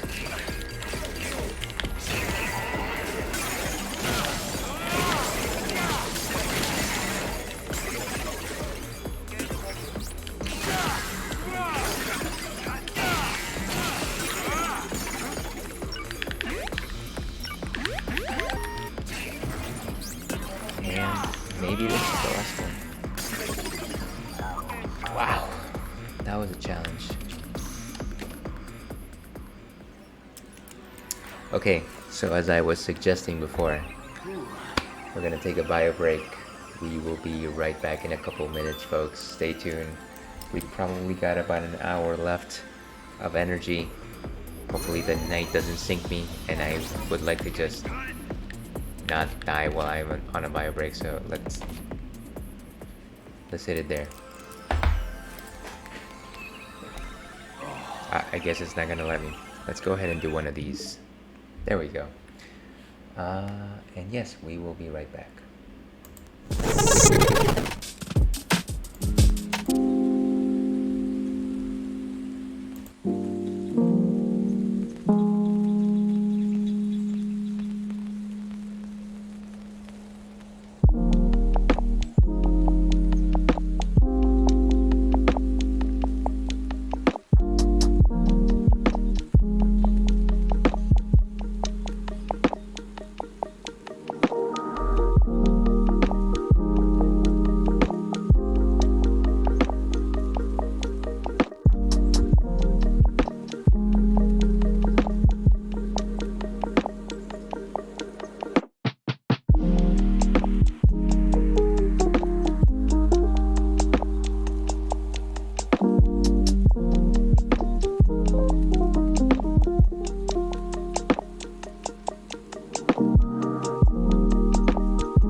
Okay, and we are back on the Ales and Fails Twitch stream. Thank you for sticking around on this very late Thursday evening. We're still in the middle of playing the CIA level in Travis Strikes Again. But before we continue, I would like to go ahead and open up one last offering.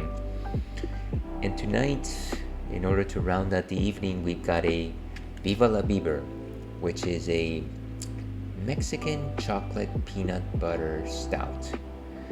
So that's a lot. Let's try and digest that. I can't speak for the Mexican part of it. I'm assuming it is Mexican chocolate. I am not a chocolate connoisseur, so I can't actually tell you what that actually means. But a stout, at the very least, is a beer made with crystal malts. But not only that, it's crystal malts that have been toasted before the boiling process. And so what the toasting allows it to do is that the grain itself gets a roast character. Compare it to coffee beans, where if you were to just eat a coffee bean, it would just taste bitter. But of course, if you roast it first, it actually has a smoother flavor. It allows for it to actually bestow its flavor onto the preparation that you're actually trying to create. So that's what a stout is. There's a peanut butter and chocolate. I don't know that those need particularly a lot of introduction. They are flavors. I believe, if I am guessing correctly, they actually get added during the fermentation process in order to actually absorb the flavor notes from both peanut butter and chocolate. That being said, though, there's a number of grains that do bestow beers a relatively chocolatey character to them. And I don't actually know where this one stands, but maybe Untappd has some notes on that particular detail. Let's go ahead and see what they have to say about it on the matter. So, a respectable 7.5 alcohol by volume. It is considered a milk stout, and milk stouts actually happen to be some of my favorites.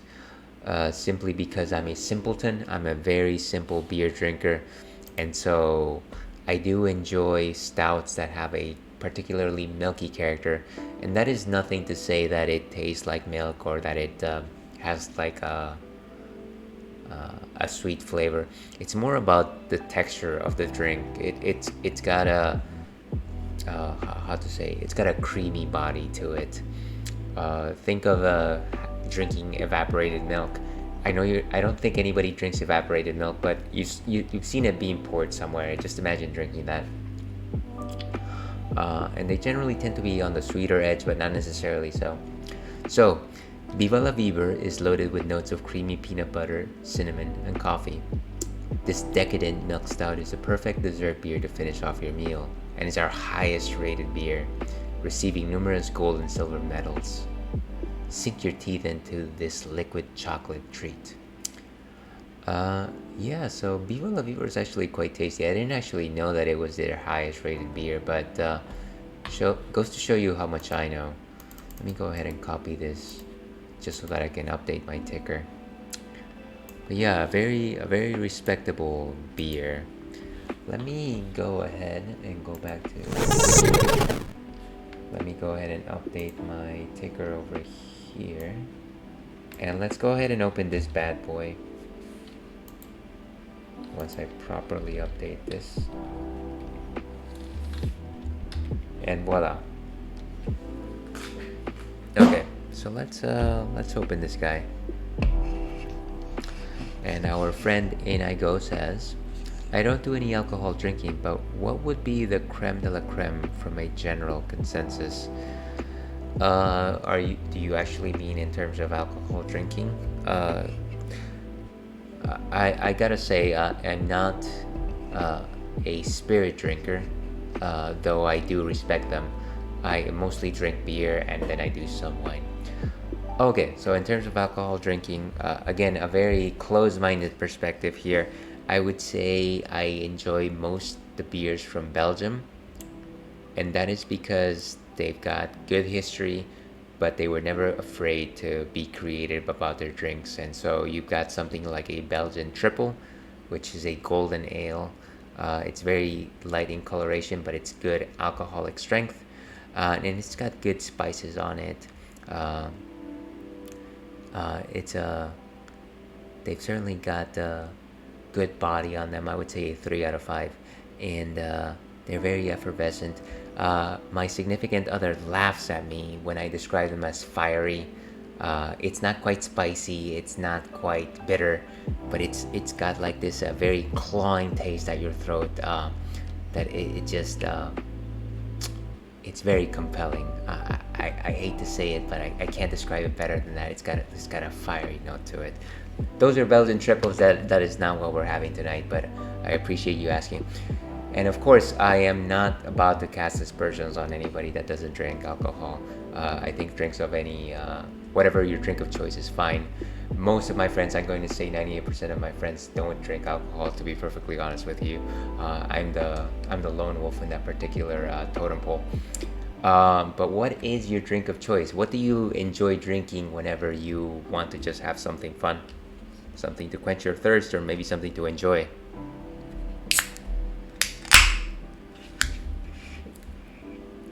Let's go ahead and pour this guy.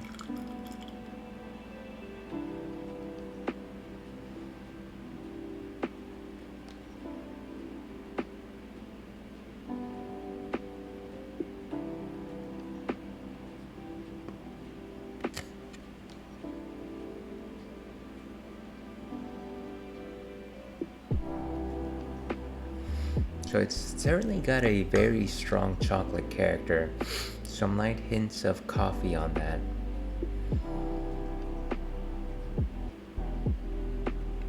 Very mild on the sweetness. Fang and ale, dear viewer.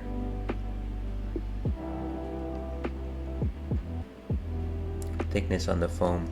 If you could imagine the consistency, it's a little bit like a thick Pepsi or thick Coca-Cola. I speak like I understand that. I haven't had a Pepsi or a Coca-Cola in about 5 years at this point. In terms of flavor, it's definitely got a sweet character.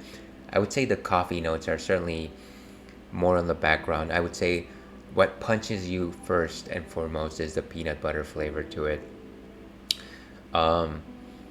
Creamy peanut butter to it. Very low on the bitterness scale. It's actually a very thick, very viscous peanut butter flavor to it. I enjoy it, and to be perfectly honest with you, I was never fond of peanut butter or peanuts to begin with as I was growing up, but I feel like I've learned to enjoy them in terms of when in the context of stouts, which is nice. It's often nice to just find that a flavor that you avoided for a long time in the past, when presented in the right way, actually sits well with you. It's kind of nifty. So that's what that is. Viva La Beaver. It's actually quite a good drink to have. And I think that's my drinks updated. Let's go ahead and check that on Untapped. I don't think I really need to write anything fancy there. I've actually had it before.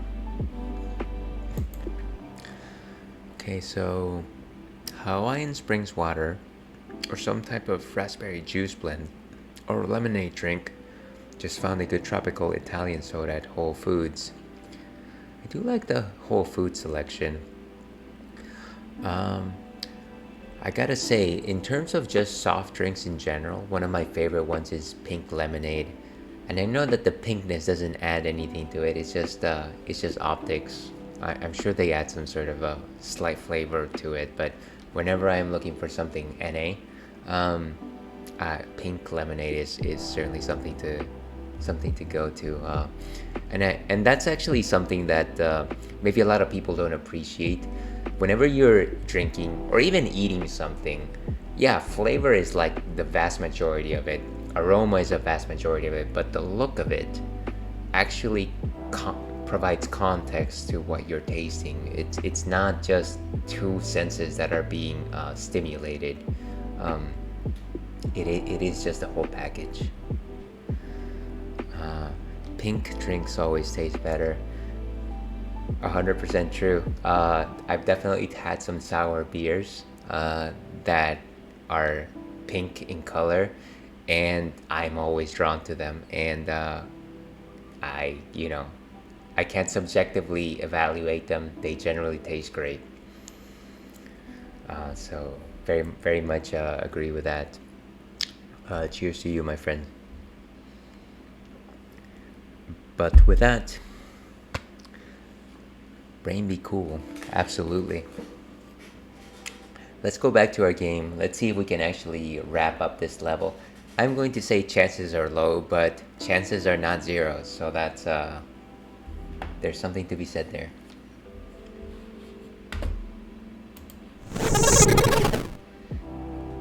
Alright, so turn off the background music there. Let's go back over here. We just saved our game.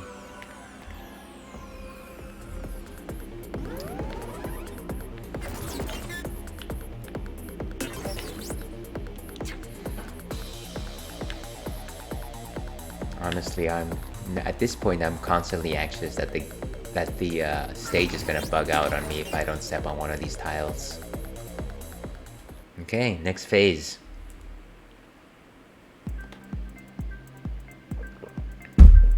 Okay, let's do this.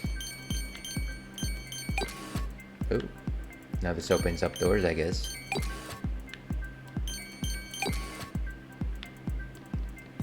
Huh. Oh, I see.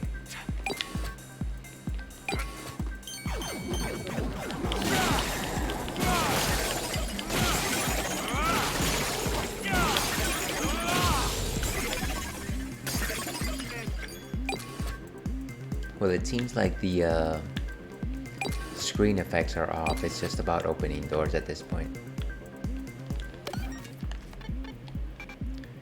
And it seems like no matter what, I can't choose Batman for the rest of this. So in case I wanted to actually level up, I've actually got enough. Let's save that for a tough moment.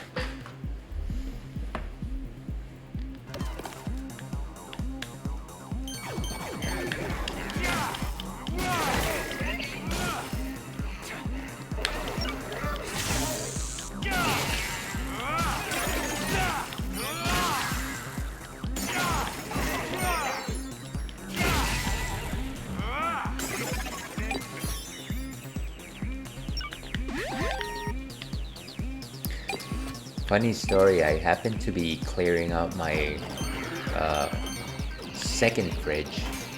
It's not really a second fridge, it's a really old fridge that I decided to keep when I bought a new fridge. And I've been using it for drinks. And I happen to have some very old Coke Zeros on it. Now, if you kept up with the Coke Zero saga, they actually changed their formula few years ago, and it's not the same Coke Zero as before, which was actually one of my favorite soft drinks back in the day. And the cans that I found had expired long time ago. And I was like, I guess I gotta toss them. And I was very sorry for that. Yeah, original Coke Zero.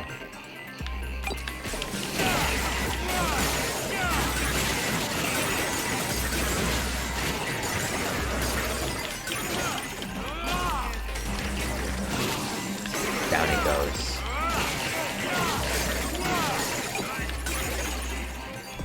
Oh, these shield dudes. Wow.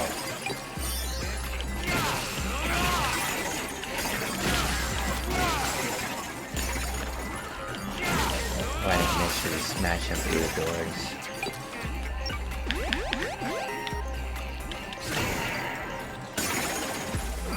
Wait a second.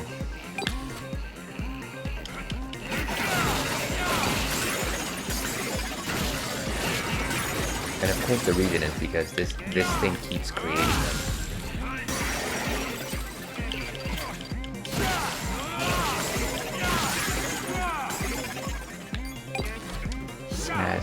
that health.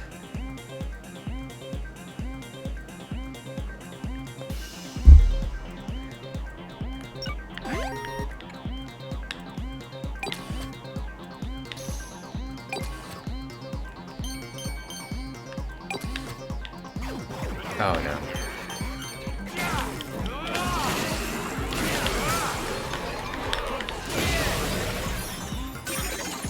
Whew. I'm always happy whenever I can destroy those guys before they blow up.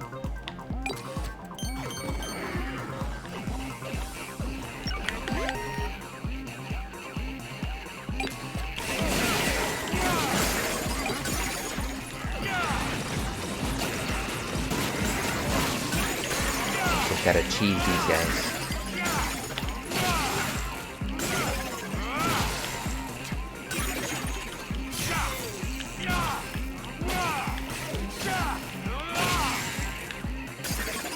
Got any cool conspiracy theory that you got thinking from time to time about? Huh, that's an interesting one. Conspiracy theories that I generally think about.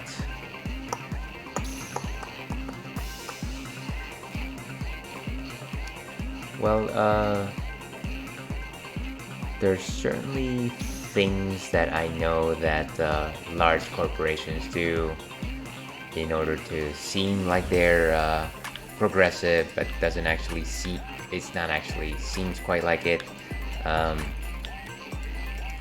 guess speaking of soft drinks, one of the things that generally comes to mind is how soda makers suggest that it's our responsibility to save the planet by recycling plastic, when science suggests that plastic only has a limited number of recycling values before it actually can never be recycled again. I don't know that that's necessarily what you're looking for, but I find that the messaging on that could be a little more factual. Do you have any conspiracy theories that you would like to share?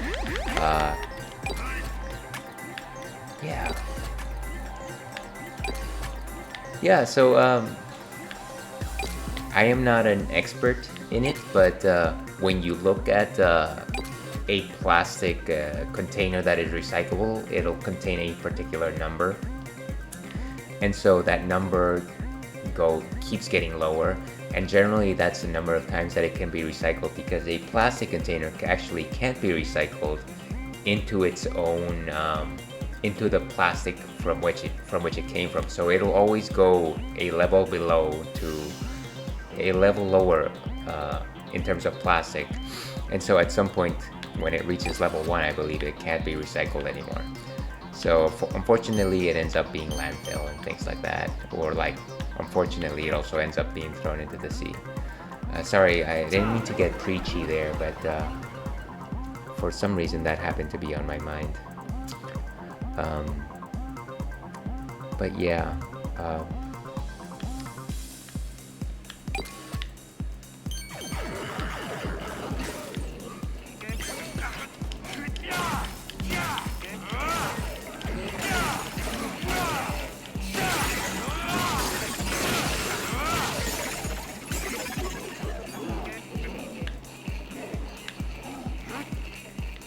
geez, these guys are just waiting at the door over there.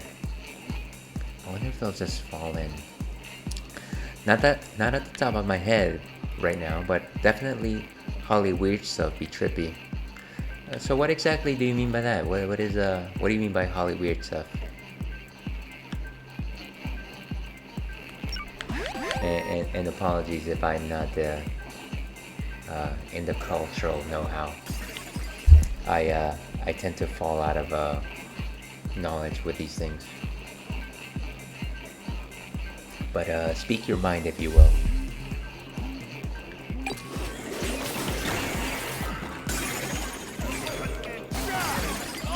Oh, jeez.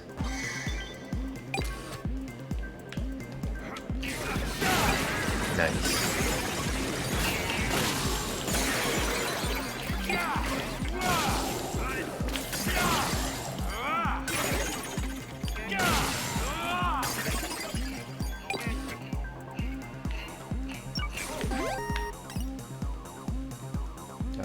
So we gotta find an opening there.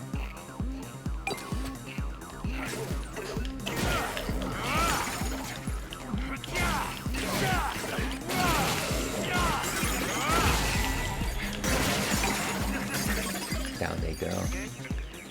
The one thing I like about this particular part of the level is the fact that there doesn't seem to be that many divergent paths, so I know that I'm hitting everything that I need to hit. But I don't like that false sense of confidence either.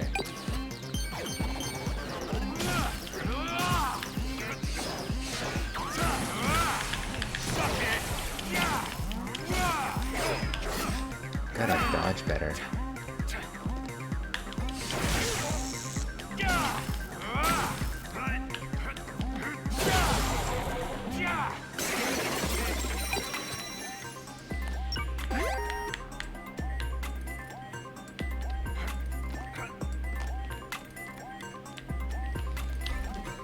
So we recharge. One thing I do think about though, how generally the internet portrays a lot of the battle of the sexes. In what way?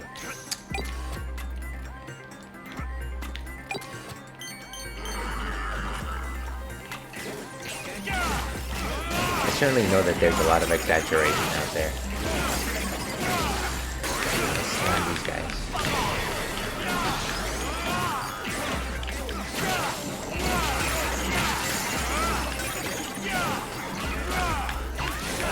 These guys gotta be down.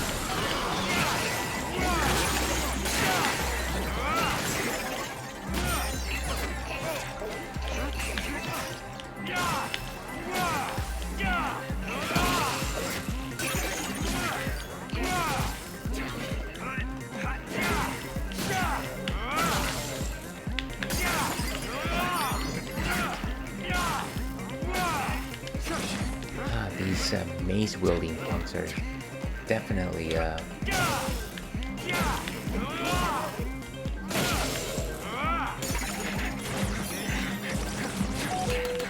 oh, and I lost power.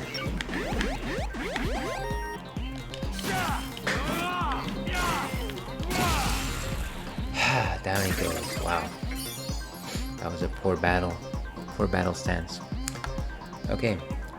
We need each other at the end of the day, but wonder in 10 years time how men and women will interact in a dating manner. Because women want to be dominated in different ways, but men want to be alphas. It's a power trip. I think there's some truth to that. Of course, I think first and foremost, everyone has to respect everyone's wishes, of course. But there is certainly a lot of strength in the way people tend to portray the control dynamics of that relationship. I think with good communication at the micro level that can be overcome. But certainly the way in which we portray it for the masses can be a little too generalized and a little bit more caustic than it needs to be, and it gets portrayed as a war, yes, when I feel sometimes it doesn't have to be. But that is generally just my take on it. Again, I am coming from a very small perspective. I like to think that I don't exercise these power moves, so to say, but it is certainly difficult to be introspective about those things. It's about at least the way that I like to think about it. It's would I like somebody behaving like this with me, and if not, then maybe I need to correct my behavior. Again, a very simplified way. I am sure that that could be expanded upon, but at least in terms of a first swipe, that's kind of how I think about it. Thanks. Certainly appreciate the support there in IGO.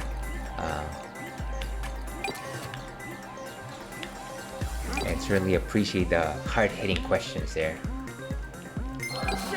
Ah, 50 blessings, which means that we can access another arcade.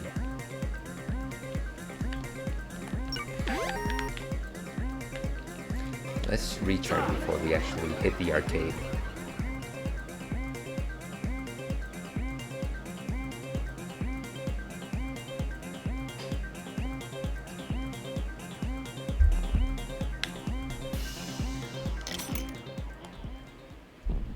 Another Hotline Miami. Are you Jacket? I see. So I guess I'm supposed to find you. He's gone. What a shy dude, just like they say. This is making me feel like I should have played Hotline Miami.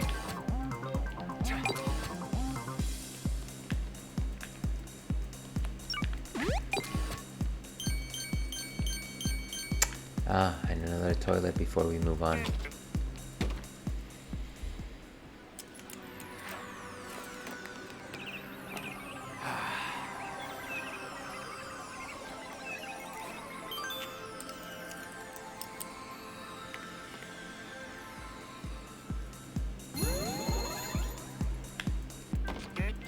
And on to the next phase. Concern. Wow. It looks even trippier than before. Okay, so we open the door and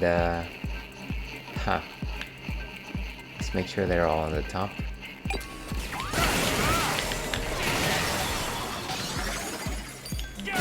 Ah, we missed one.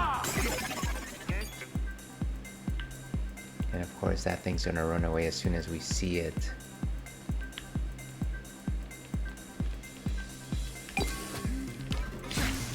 Oh, come on!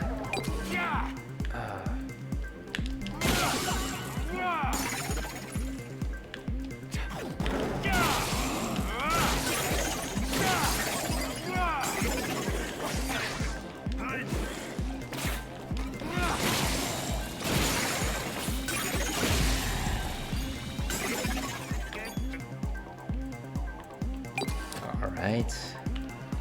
It doesn't seem like we can go back. Oh wait, but we can.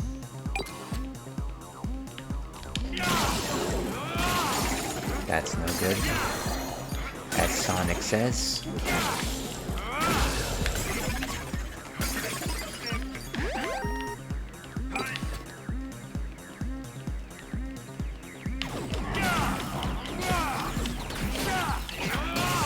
And I believe that's a potty down there.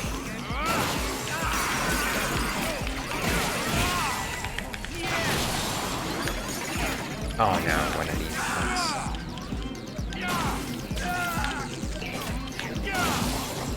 Okay. Sword plant never fails.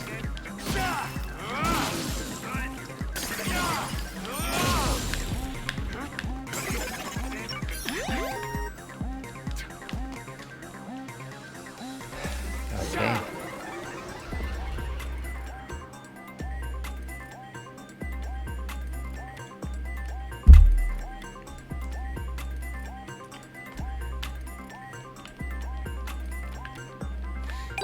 And hopefully you all are having a lovely evening out there. Hopefully ready to end your week, whether work, school, or otherwise.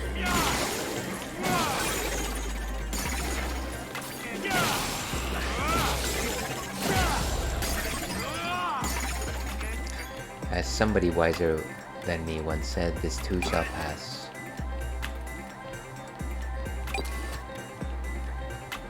I feel like I'm going in circles here.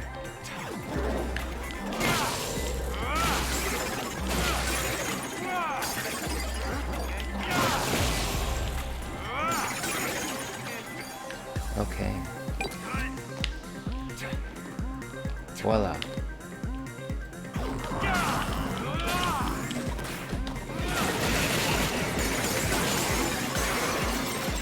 I love that skill chip. It just never fails to dominate.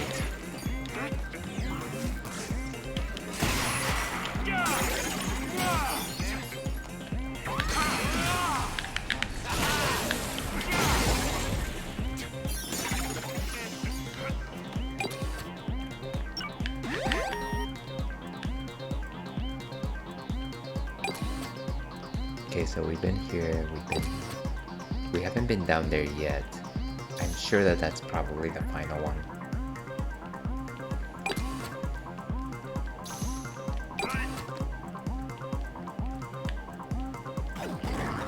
Okay.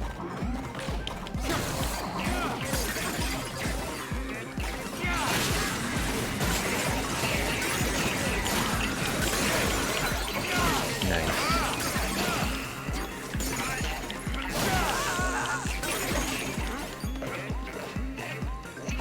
I gotta just get away from these, otherwise they'll gang up on me and then I won't be able to get a move in.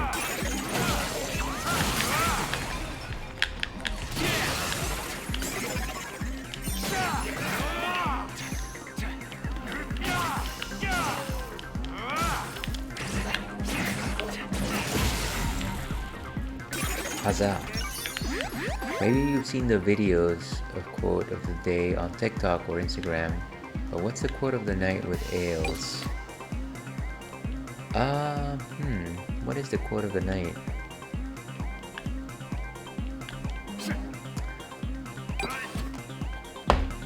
You know, I did have a actually maybe it actually takes some good pause over here. Maybe it's time for a good sip. Not that I am one with words of wisdom.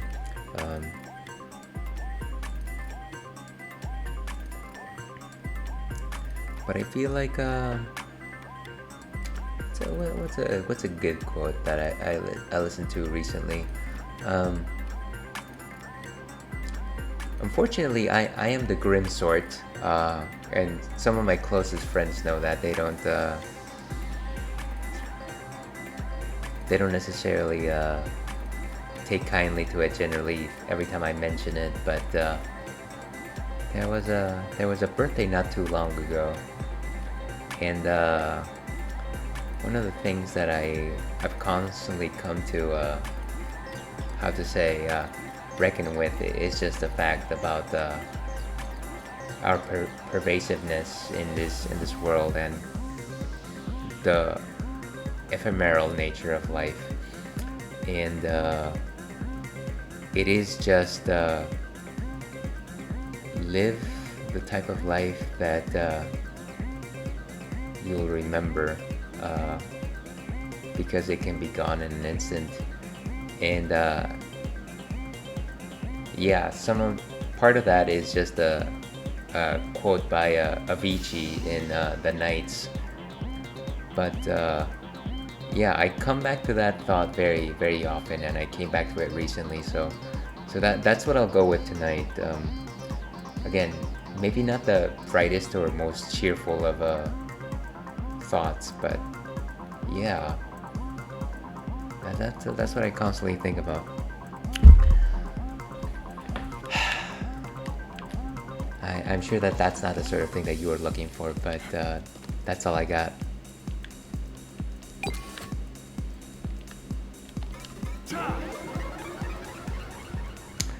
What's your quote of the day, in I go? I'm actually interested.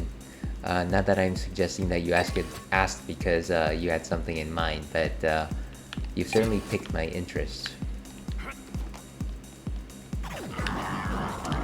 One of these skull heads again.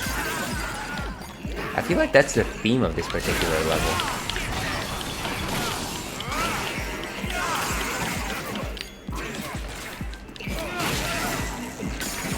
Somebody stopped my whirlwind again.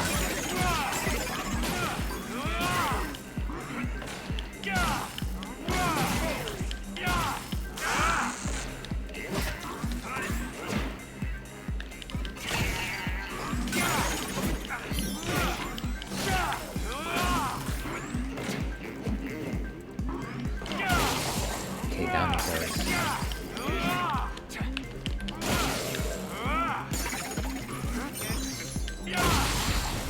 Okay.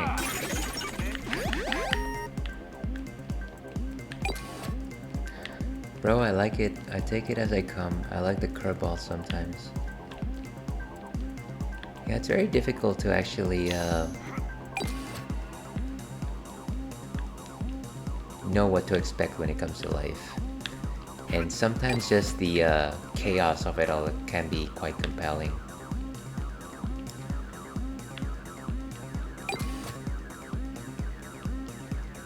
I'm gonna leave you with a future quote. The only time I'm tripping a bitch is if she's sleeping on the floor. uh, that's certainly quotable. Very much appreciate the thought there. In I go.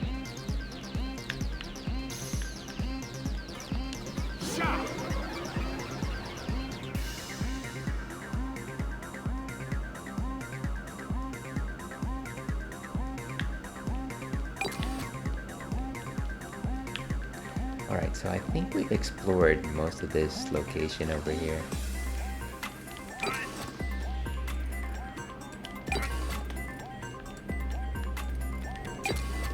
A true wordsmith, as they say. Right. I think maybe the last location we have to visit is actually the porta potty.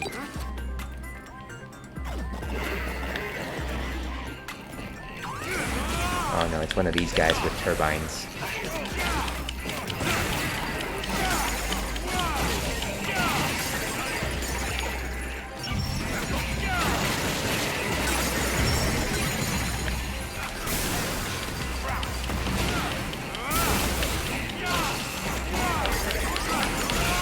And wow, he dodged that.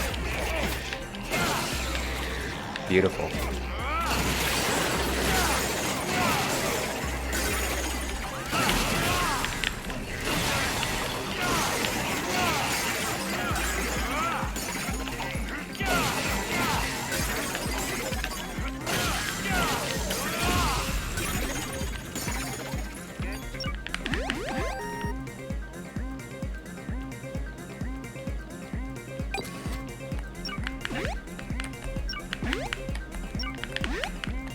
Okay, so we're good in terms of power. Let's go ahead and save.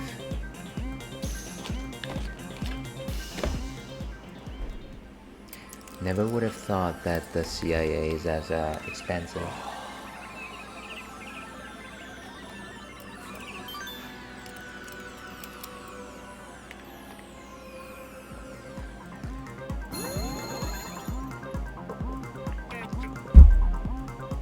Alright. So what's next?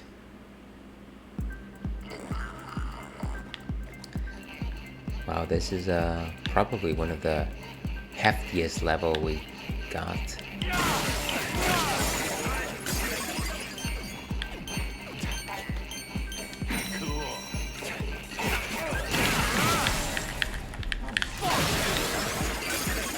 Nice.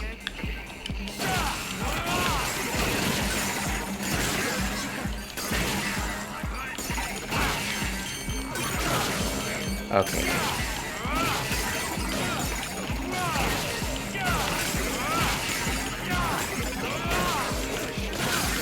I certainly appreciate the fact that he does a 360 whenever he does that combo.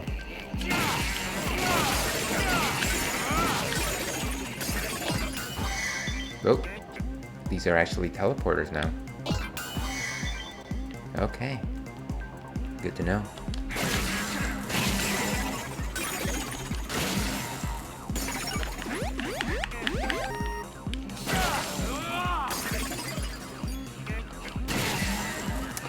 This reminds me of Selfco in Saffron City.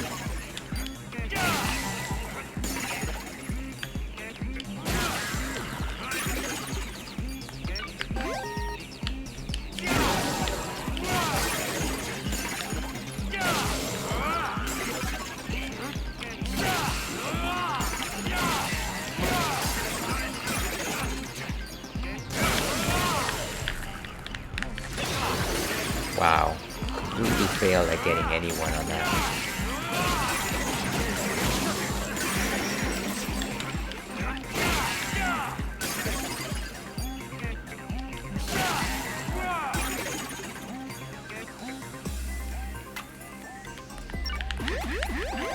Gotta remember to keep my beam saber up.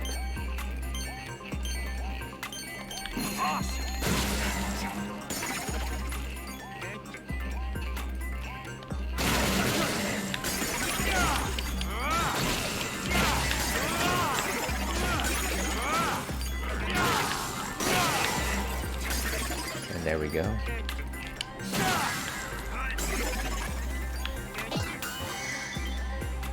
Huh. No. Oh, these punks. Fortunately, these guys don't have too many attack options, which makes defeating them largely a time-consuming task over anything else.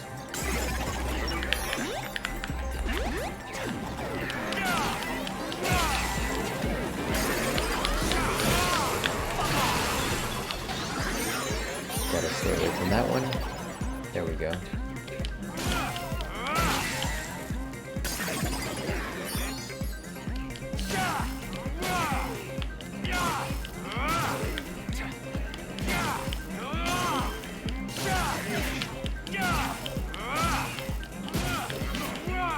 Okay.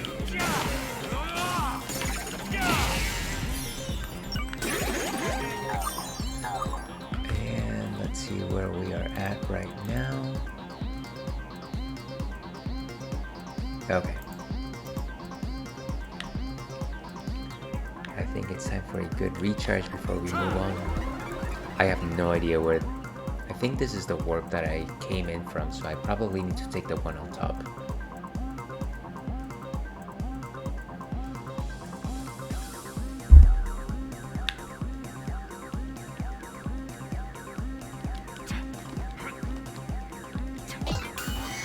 Alright. Another one of these.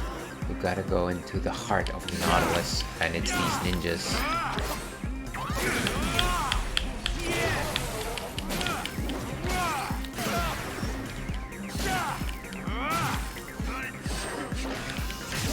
Got him. Oof.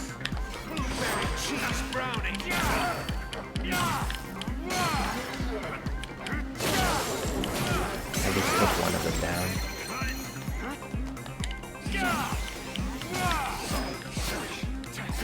Jeez, guy. Down he goes.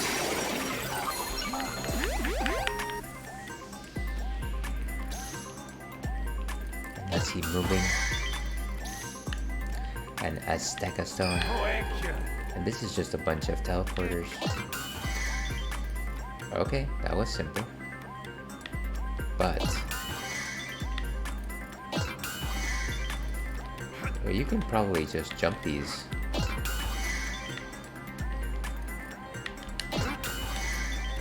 Maybe not.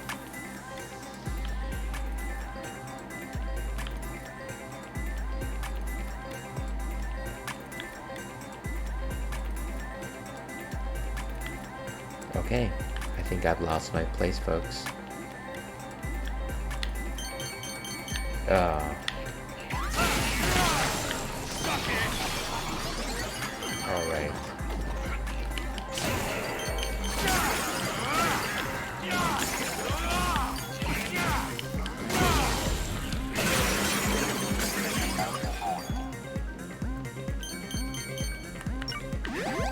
And let's go ahead and recharge.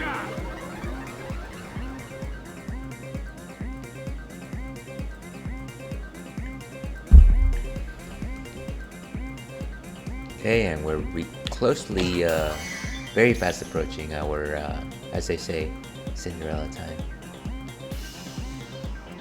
And one more arcade cabinet.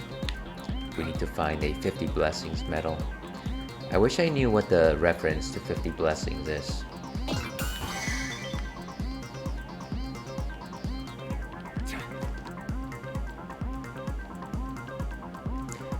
Perhaps it is an allusion to living on a prayer.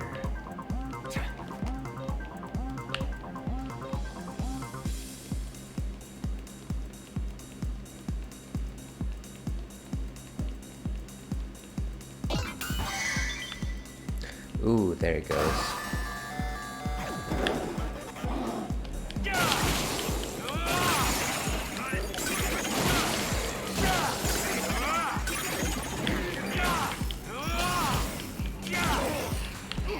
Of course.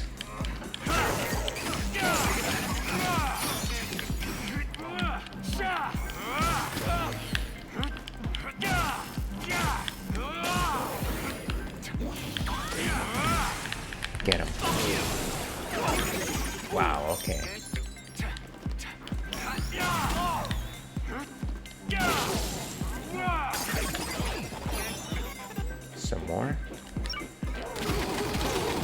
And of course I have to wait until I'm... Oh, come on. Seriously? These guys are ridiculous with the way they combo, especially if two of them are ganging up together. Come on.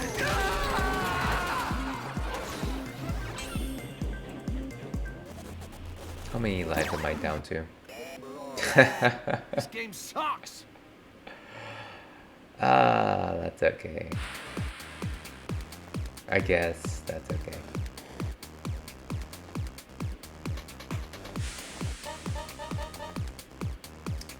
You know what? I think we can go ahead and call this a wrap. Let's go ahead and return to trailer. That was fun. That was good. We'll give it another go next time. That was an interesting level. I felt like a lot of the design was very maze-like. Each stage had a particular gimmick to it. The first few had that little glitchy take to it, which you had to stop. Then we had the doors, and now we have the teleporters, which certainly keeps things fresh. But I think the main thing is, of course, just the giant skull heads that keep creating enemies,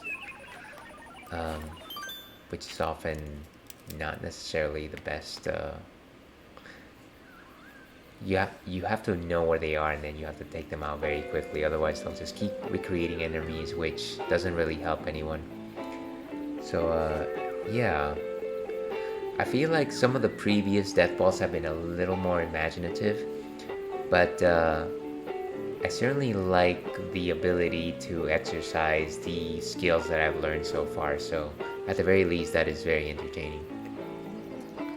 But yeah, that was you can go ahead and go back to the title screen, and we can wrap this one up.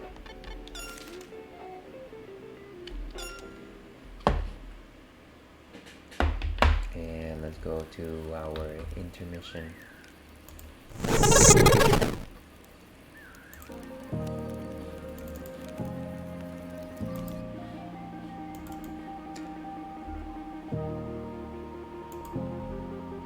Okay, so there we are.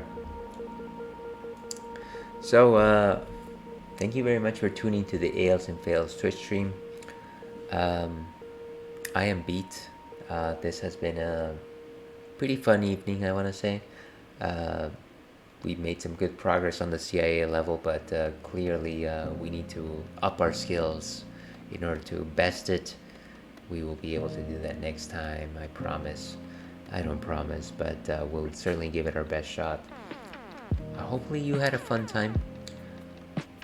I certainly did enjoy myself. We had some good conversations with new friends of the stream, and I go.